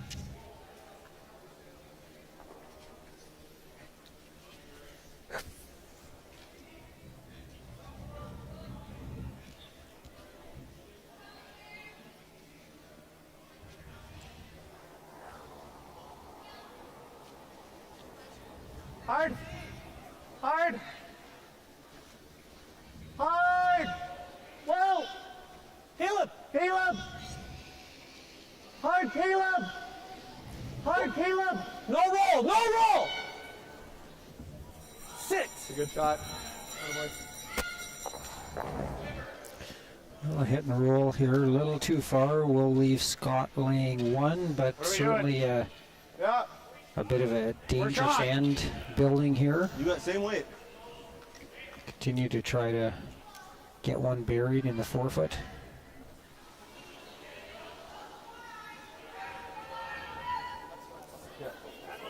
Whoa.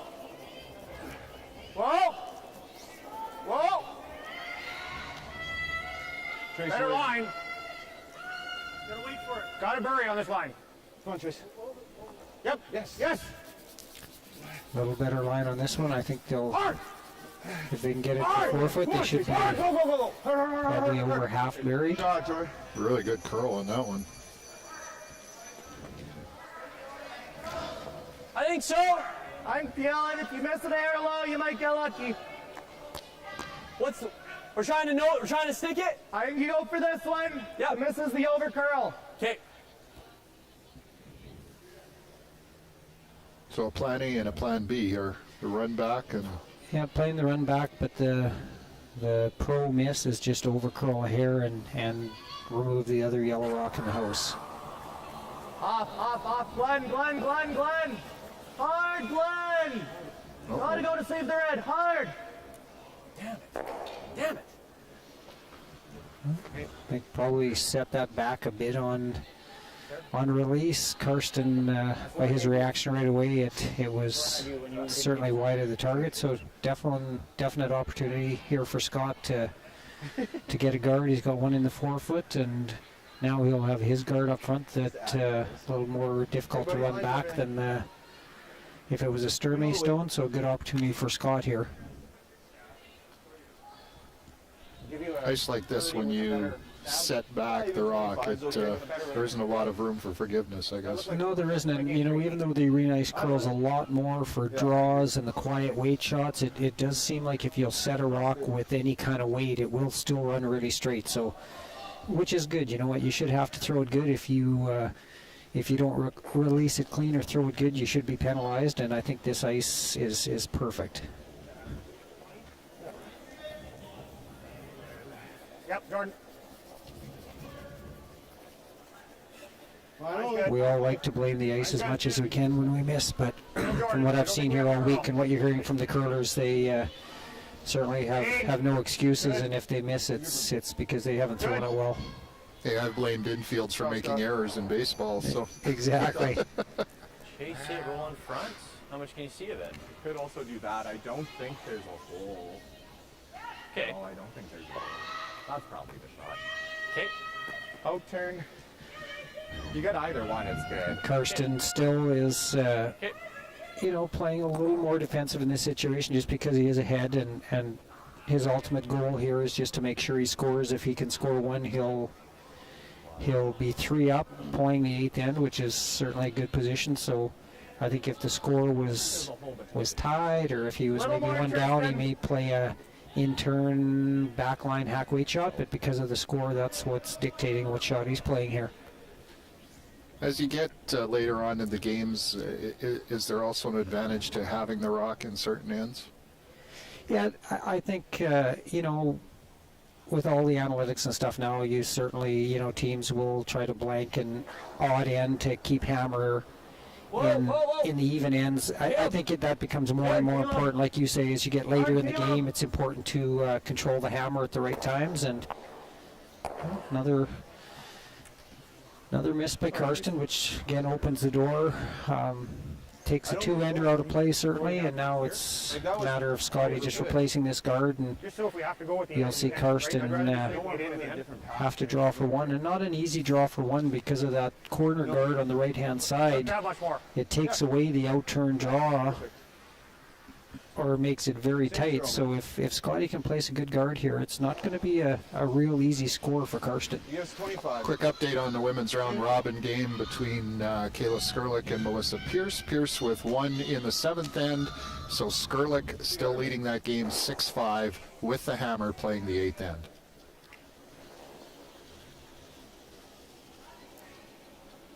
Later. Hit it. Hit it. Hit it. Hit it hard. Keep it up there. They are pounding this one. Higher. It's over. 2 feet higher than the last one. Whoa, whoa, whoa! No, no! Sit. Nice finish. Okay.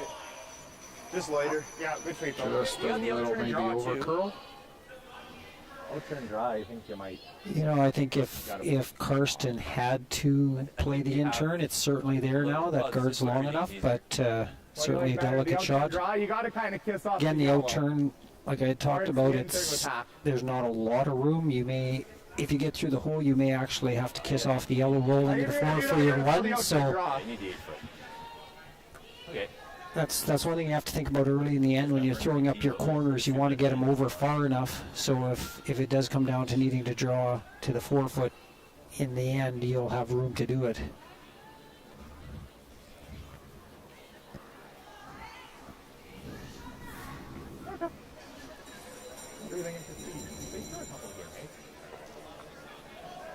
Definitely a key shot in this game with Sturmey having a 2-point lead. If he executes this shot, gets to the 4 foot, he'll go 3 up. If he isn't able to get through or navigate that hole, it could be a tie game. So big shot.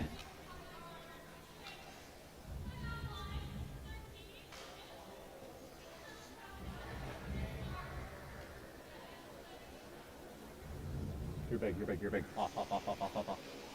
You're big. Line's good. Is he saying he's heavy? Close for line. I think he feels he's all there out of his hands, so just letting his sweepers know. Wait for the kiss. Whoa for the kiss. Whoa. Close. Yep. Glenn. Shot. And down a bit, eh? Thank you.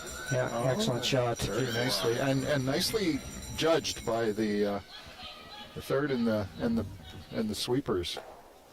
So Sturmey gets his 1, goes up 7-4 after 7 ends of play here in Grand Prairie. We'll be back shortly.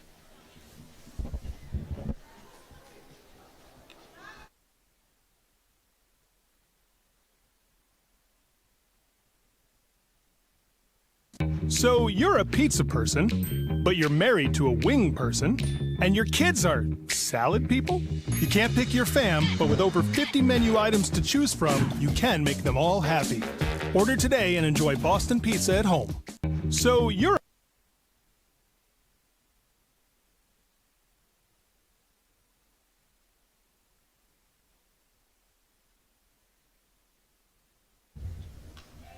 Welcome back to the Sentinel Storage Alberta Scotties Tournament of Hearts and the Alberta Boston Pizza Cup presented by Best Western Hotel and Resorts. We are live streaming from the Bonnett's Energy Center in Grand Prairie, Alberta. We have our men's A semifinals on the ice this morning. Our feature game is between Karsten Sturmey and Scott Webb. Sturmey with a single point in the 7th end and leads 7-4.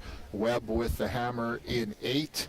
The other men's semifinal has Kevin Cooey leading Jeremy Hardy 6-3 after 6 ends of play. They are still into skip stones in the 7th, and we will keep you up to date on that one.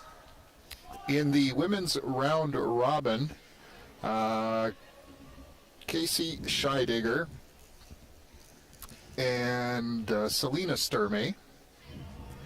Scheidegger with a deuce in 7, I believe.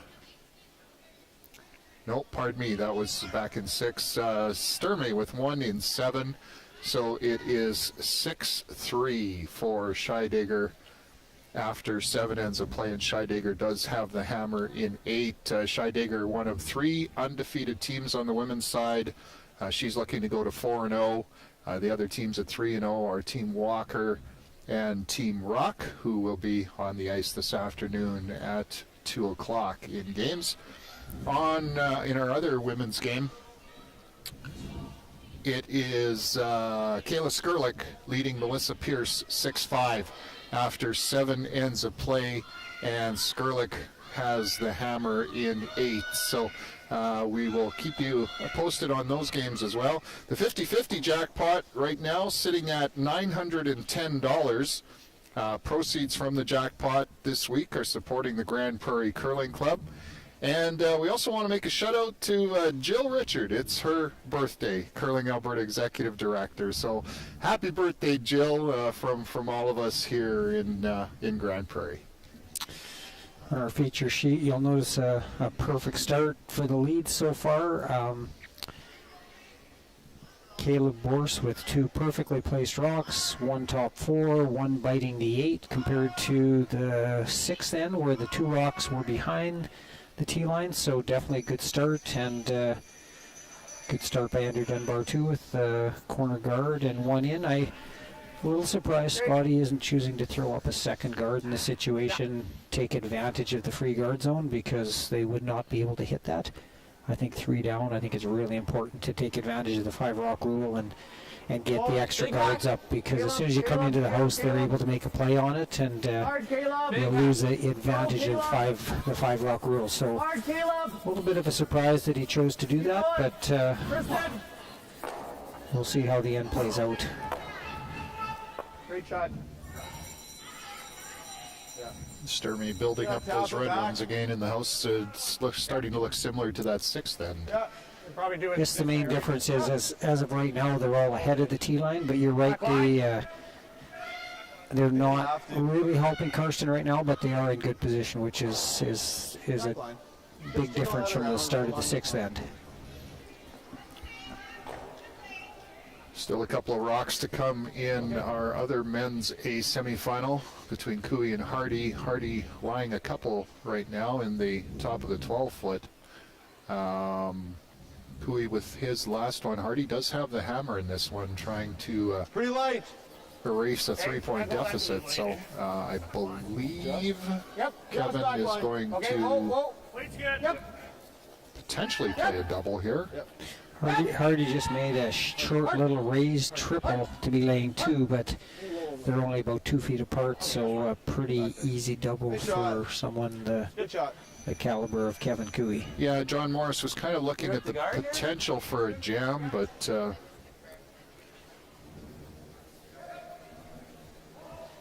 our feature sheet, Karsten able to go up and peel off the corner, and that's why I do feel Scotty should have thrown up at least 2 or 3 corner guards, because now when this guard is gone, you have no more guards left in play, and it's against these top teams that throw 6-second peels, it's not easy to generate a deuce in the house. So I feel, when you're behind, you have to take advantage of that 5-rock rule and make sure you get up 2 or 3 corner guards to start the end. Kevin Cooey did make the double takeout, and now Jeremy Hardy with his last one, I believe, is just hitting and peeling and going for the blank. I don't believe the Cooey rock at the edge of the 12-foot is actually on the rings, but they've had a couple of those already this game where they've been so close. Well, he took off the kicker anyway, so he got rid of it anyway. For Hardy. Yeah, it leaves no doubt. So it'll still be 6-3 for Cooey after 7 ends of play, and Hardy will retain the hammer in 8. I don't know if there's anything more automatic in our sport than a Kevin Cooey out-turn peel weight double. He just, he makes him look so routine, and anyone who's played the game long enough knows it's never automatic. But definitely Kevin makes it look about as automatic as anyone I've ever seen. I gotta put my jacket on. It's getting chilly again up here.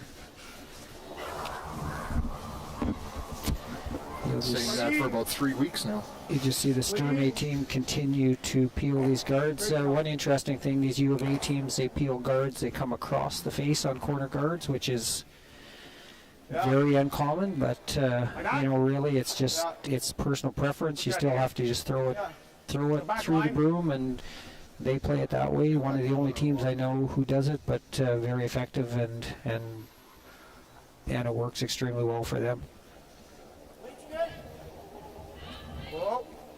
Yep. Yep. Yep. Yep. So you'll see Scotty try to use these rocks again like he did in the sixth end to build a wall at the back of the forefoot, and you'll see Karsten try to get things opened up and be happy to even start removing some of his own rocks.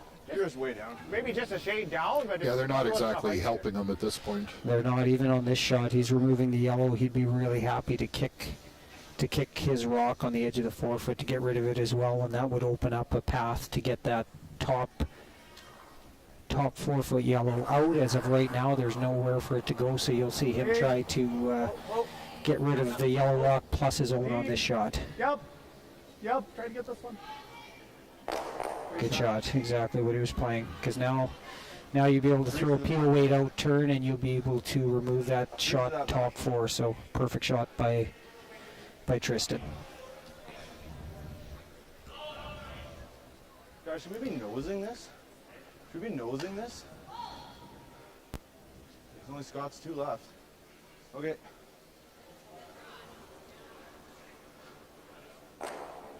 Should they be nosing it?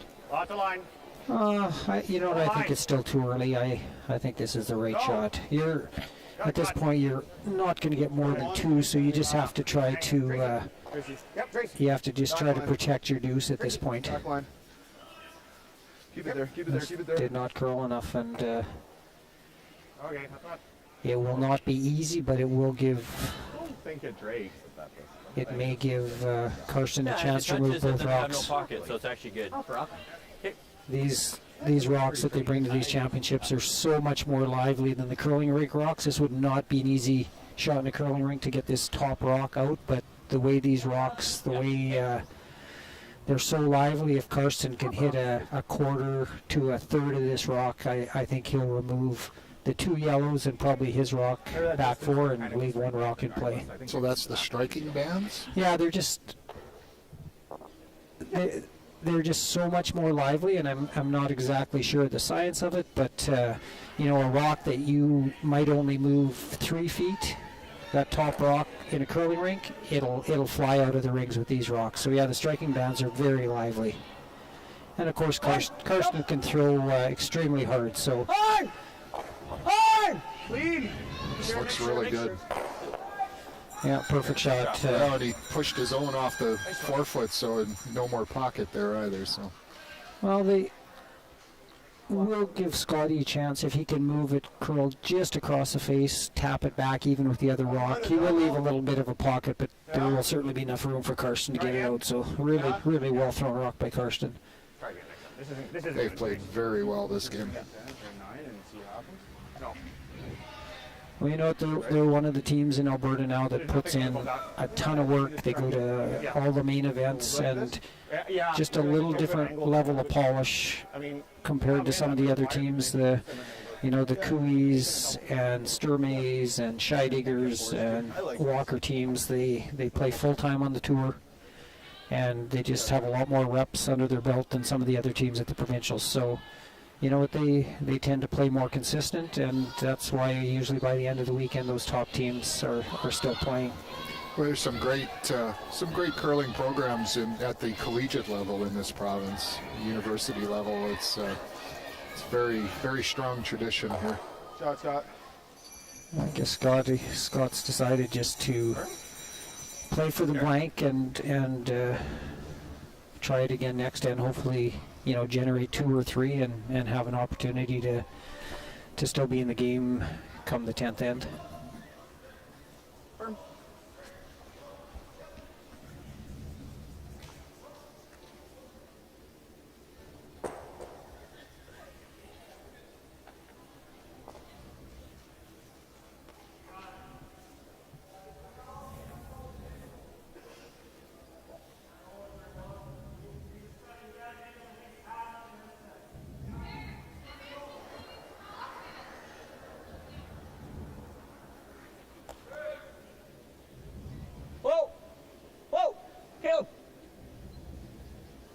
Clean.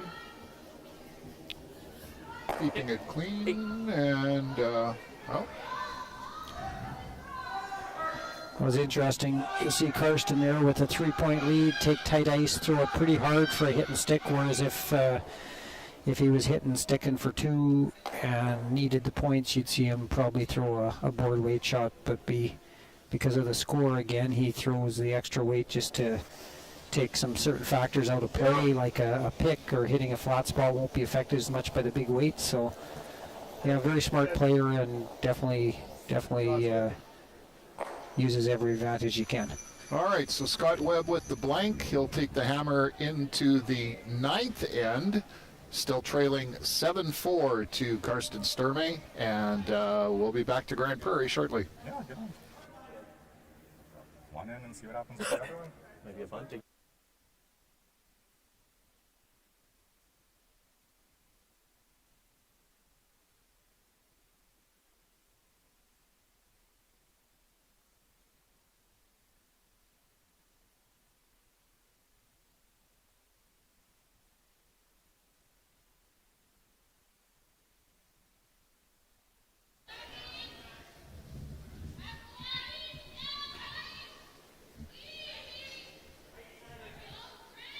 Well, a 3-point lead for Karsten Sturmey as we head to the 9th end. He'll try to go top 4, top 8, and you'll see, a repeat of last end. I'd sure like to see Scott try to get those extra guards up this end. I think it's again really important with the 5-rock rule. When you're 2 or 3 points behind, you have to take advantage of getting those guards up and the fact that they can't remove them. So certainly like to see Scotty get 2 to 3 corner guards up this end and see if he can generate at least a 2, so we have an interesting game coming home. So that is our feature game of the men's semifinals that are on the ice this morning. The other one between Kevin Cooey and Jeremy Hardy, both from the Glencoe Club. Right now, Cooey leads 6-3. They're playing the 8th end. Cooey is lying 3 again. In this end, Hardy with the hammer. He is lying 4th shot, but Cooey's got him in a bit of a pickle over there. In our women's round-robin games, Kayla Skurlik just scored 1 in the 8th end and now leads 7-5 over Melissa Pierce. And Casey Scheidegger has a 6-3 lead in the 8th end over Selena Sturmey. And the last rock just coming from Scheidegger. She is possibly trying for the double for 2, but it looks like it's just going to be the single point. But at this point, it gives her a 7-3 lead after 8 ends of play, and she is in control of that game. Sturmey will have the hammer in 9, but running out of time in that game. Scheidegger, one of 3 women's teams that are undefeated, along with Team Walker and Team Rock.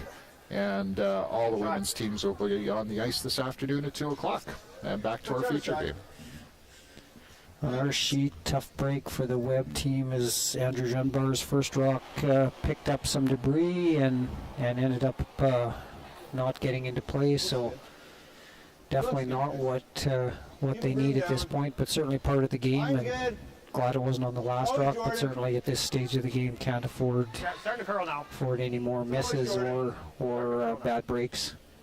Yep, keep it going. Okay. Can hear a little bit of frustration. Notice Sturmey now just throwing this rock through. His rocks, the last few ends have kind of gotten in the way, so now that he's got 2 in good position, he'll just throw this one through and try to keep things as wide open as possible. Here. What do you want to do? Yeah.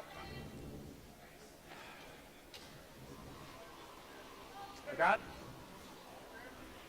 Yeah, good. Scotty's gonna get his guards up this end, so Let's try and throw this tight. even though they're 3 down, if he gets 2 corner guards up and they execute well the rest of the end, they should have an opportunity to possibly get 2. What's 3?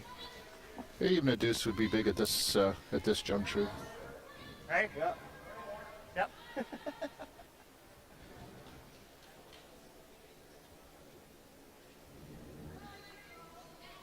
full marks to the Sturmey team. They've played very well this game.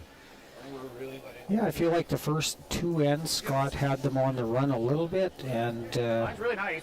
you know, they maybe got off the hook in those first two ends, and since then, certainly they have played extremely strong and controlled most of the play. You're good. Sit. Sit, baby. Sit. Okay. Good spot. Yeah. Good shot by Tracy. Two Good corner spot, guards up on that side now. Single.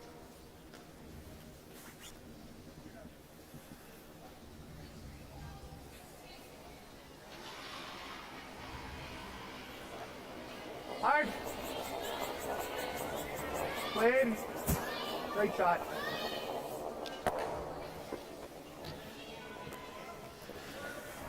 Good peel by Glenn. They'll continue to hit everything the rest of the end until maybe skips rocks, and if at that point they still have two rocks in good position, you may see Karsten guard at that point. But until then, they'll certainly peel everything that's thrown up and try to keep it as clean as possible.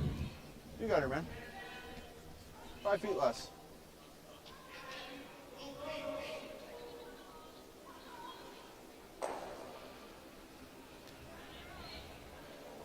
Yeah, you stay down. Mine's fine. Pretty good. This one leaves some separation. Just stay here. To the W. Yep. Really good. That worked. Good spot. Good throws, Trace. Nice guard.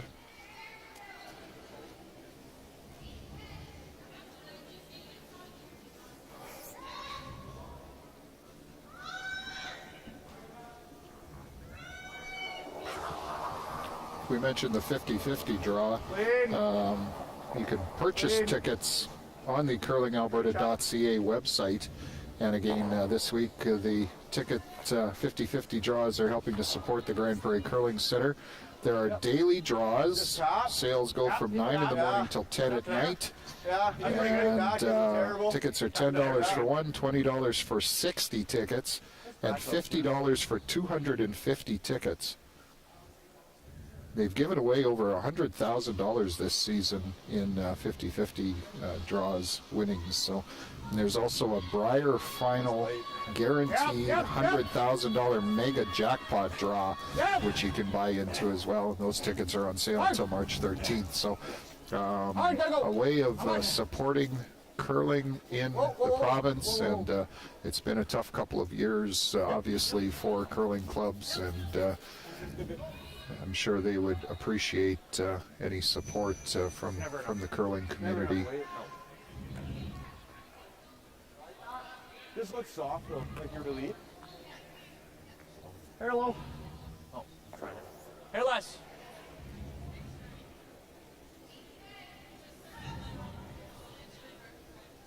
On to skip stones in our other men's A semi-final between Cooey and Hardy. Right now, Cooey is lying lying first, second, and fourth shot, and Hardy's lying third shot. They're kind of around the 12-foot, all four rocks. Cooey right now is throwing another guard. Or we keep guarding and we have a double. Hardy with the hammer, but he's down 6-3 in that Freeze the game. back. It wasn't a guard. He was trying to come around, and he was light. Yeah. Looks like his fourth or fifth shot at the moment, but again, all the rocks are around the 12-foot. Yeah. Yeah, just positive. We'll let you know how that end turns out. Yep. We bump it a bit.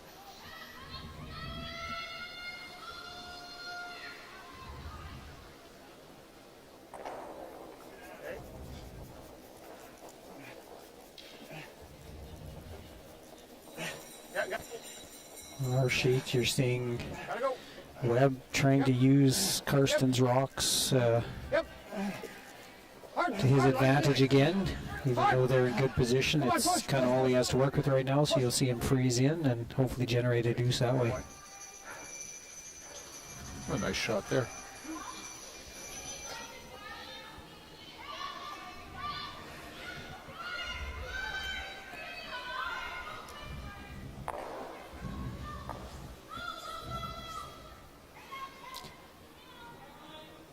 On the Cooey sheet, Hardy's trying to do a split, and I believe if he hits him perfect, he does have a chance to be laying 2 on his first one. Well, definitely way over curled, so yeah, Cooey's going to have a chance to come in. It's going to be not easy for Hardy to score. Yeah, it looks like Kevin might just throw one out front and be a tough trying to get to the 4-foot for Hardy. John's thinking about coming in, though. Oh, they're going to call a timeout and talk about it. Excellent shot by Sturmey. Picked shot rock out, left himself in lane 2, which is key. Now it's going to be tough for Scotty to get a deuce. Not going to be easy, but he's got 2 options. I think he can either hit one of them. He can hit and roll, or he could freeze the back, but it looks like he may hit the top one and roll in front of second shot. Yes, we do this. He probably hits the open. I think you have to. Maybe have that for 2. Yeah, I think you have to. Yeah, that's the only way to do it. No, that's no good. You like this, George? Because we're not bringing that in. I can't. Like this? Freeze this. I think with this freeze, I don't know where to go. You gotta hit and roll the center line. He hits the open one. This is probably it. And then hopefully he doesn't stick it. 11.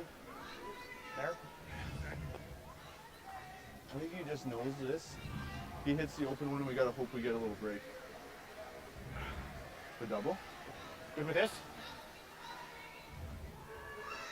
I like this.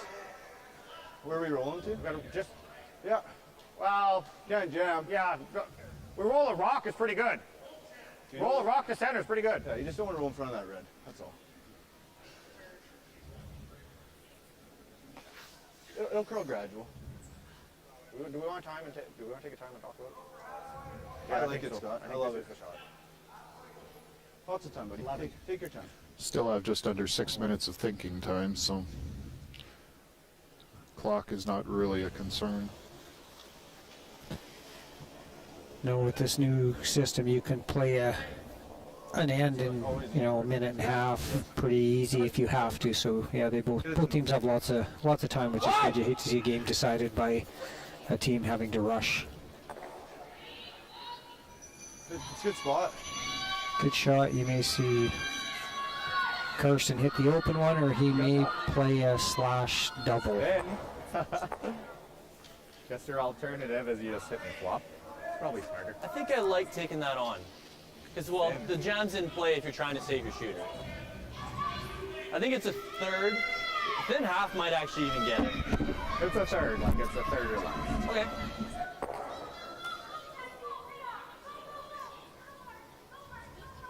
What do you like, Glenn?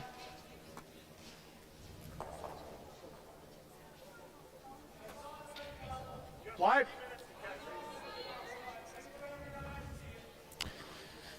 Looks like he's decided with the thin double be probably about a third to a quarter of a rock. An half to a third. I think we can hold it here. Key here for Karsten is just make sure he kills the one for sure. The second one would be a bonus. If he kills one, he'll be one up coming home with the hammer, which is certainly a good position.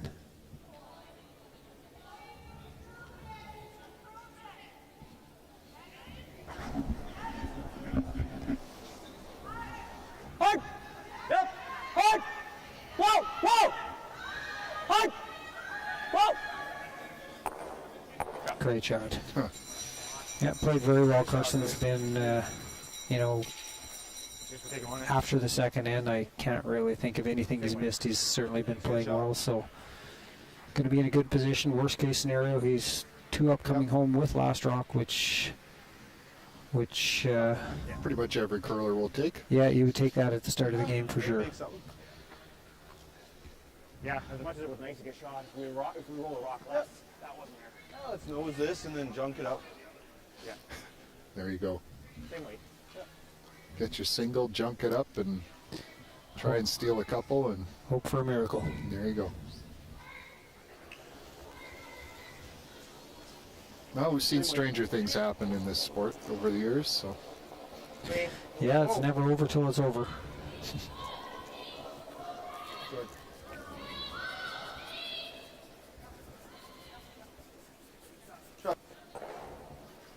So single point for Scott Webb in 9, and he'll relinquish the hammer down 2. Karsten Sturmey with a 7-5 lead, playing 10. We'll be back.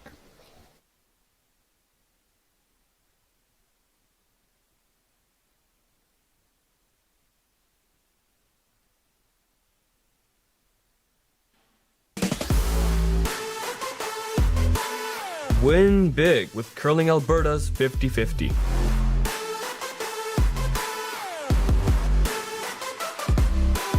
Please, play responsibly. Welcome back to the Sentinel Storage Alberta Scotties Tournament of Hearts and the Alberta Boston Pizza Cup presented by Best Western Hotel and Resorts. You're watching live streaming from the Bonnett's Energy Center in Grand Prairie, Alberta. Our featured game is the men's A event semifinal between Karsten Sturmey and Scott Webb. And after 9 ends of play, Sturmey leads 7-5, and he also has the hammer in 10. So Mr. Webb has his work cut out for him here a little bit, but we'll see how this goes. In the other men's semifinal, they just completed the 8th end, and Jeremy Hardy got 1, and now trails Kevin Cooey 6-4, playing the 9th end. They're a little behind our game, but Cooey also has the hammer in 9. That could end up being a little tight as far as time goes now. Looking at it, I did realize that they were only starting their 9th end there, so they have about 6 minutes each left of thinking time, but we'll keep an eye out on that game for you. The women's round robin continuing here this morning. Blank end in 9 in the Skurlik-Pierce game. So Skurlik still leads that game 7-5. And Pierce has the hammer coming home in that one. And the other women's round robin game has Scheidegger, one of the only undefeated teams so far in the round robin, playing Sturmey, and it is Casey Scheidegger leading 7-3 over Selena Sturmey, playing the 9th, and they're just finishing up a couple of rocks to come there.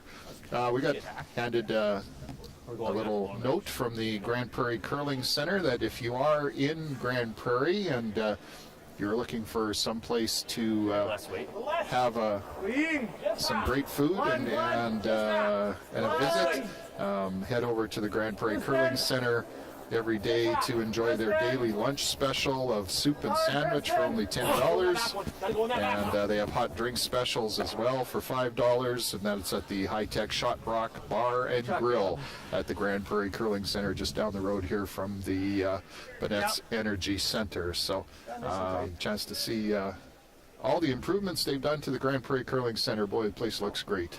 It's certainly changed over the years. In our ladies' game, big shot Selena Sturmey just made an incredible triple to be laying 3 against Scheidegger. So Scheidegger's last rock of 9, she's looking at 3, and Selena has the hammer. Yeah, Casey looking to maybe get at least a couple out of here. Missed the double. And looks like left Sturmey line 2, so it'll be a draw for 3. And Sturmey would only be down 1 coming home, so big end for Sturmey in that one. See Karsten now just start to peel. 2 guards up for Scotty, but being 2 down, certainly Karsten is in the driver's seat. Lead. Nice toss. strong game so far for Glenn, moving up from lead to second, certainly showing ability to throw the big weight, throw the peel, so talented player, able to move up and down the lineup, and has done a great job today for the Storm A team. Yeah, as you mentioned, they were kind of scrambling a little bit maybe the first couple ends, but ever since then, boy, their games really come together.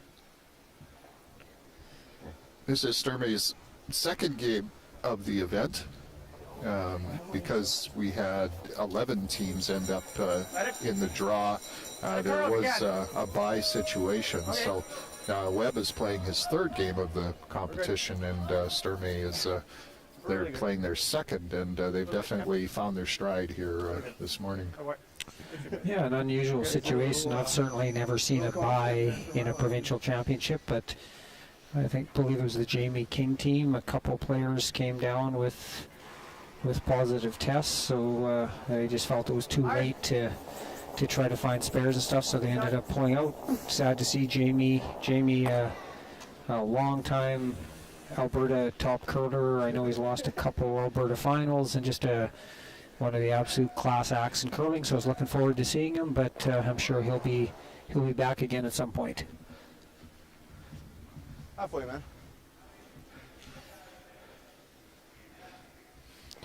See Scotty continue to throw up centers now, and certainly going to need a major break of some description to get back in this, but they'll just keep throwing up center guards, and you'll see Karsten continue to. Come on, man. Throw that thing. Hogged rocks. That pretty much ends any hope Scott has of getting an end set up here, and you'll just see them play it out here now. There will be about 2 more peels and handshakes. Quick update, Storm A did draw for 3 in 9. Selena Storm A, that is. So Casey Scheidegger leads 7-6, playing the 10th end. Scheidegger with the hammer. The other game on the women's side in the round robin, Kayla Skurlik with her 7-5 lead over Melissa Pierce. Pierce with the hammer in 10, but Skurlik right now is lying 2 in the house, and Pierce is scrambling to try and get her deuce. Still a number of rocks to play in that one. Line's really good. Be Tracy's. Scores are available on the curlingalberta.ca website. You can stay up to date with scores if you're not able to live stream on the YouTube channel. See out.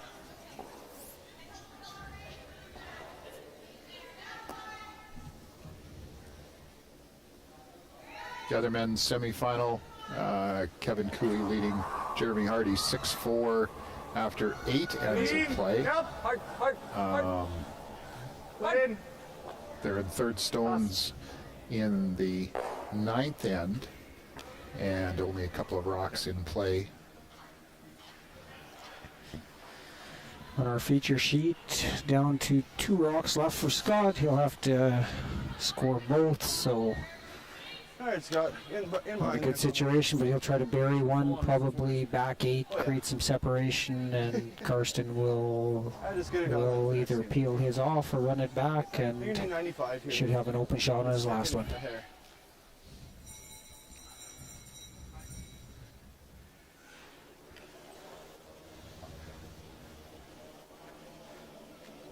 We're real late, Joe.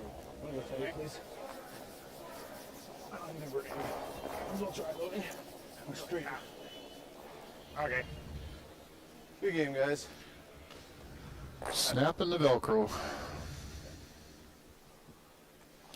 Well, strong game from Team Storm A. They'll move on to the A final tonight to face either Kevin Cooey or Jeremy Hardy. Right now, Cooey in firm control, 2 up in the 9th end with the hammer. So a strong game from Storm A, and in a good position now to move forward for the rest of the week. Yeah, that A final actually tomorrow morning at 9, and the Webb team and the loser of the Cooey Hardy game will drop into the B event games tonight at 7. Let's see if we can quickly figure out who's playing who. A9, that'll be Sturmey. I mean, the Webb team will play against Parent tonight at 7. And then the loser of the Cooey-Hardy game will play Jakes tonight at 7 o'clock in the B event. The other B event game tonight at 7 will be Conshoe against Appleman. So you can keep up with the rest of these scores on curlingalberta.ca. They'll be updated as they happen. And we thank you for joining us. And we'll be back for more live streaming this afternoon at 2 o'clock here in Grand Prairie.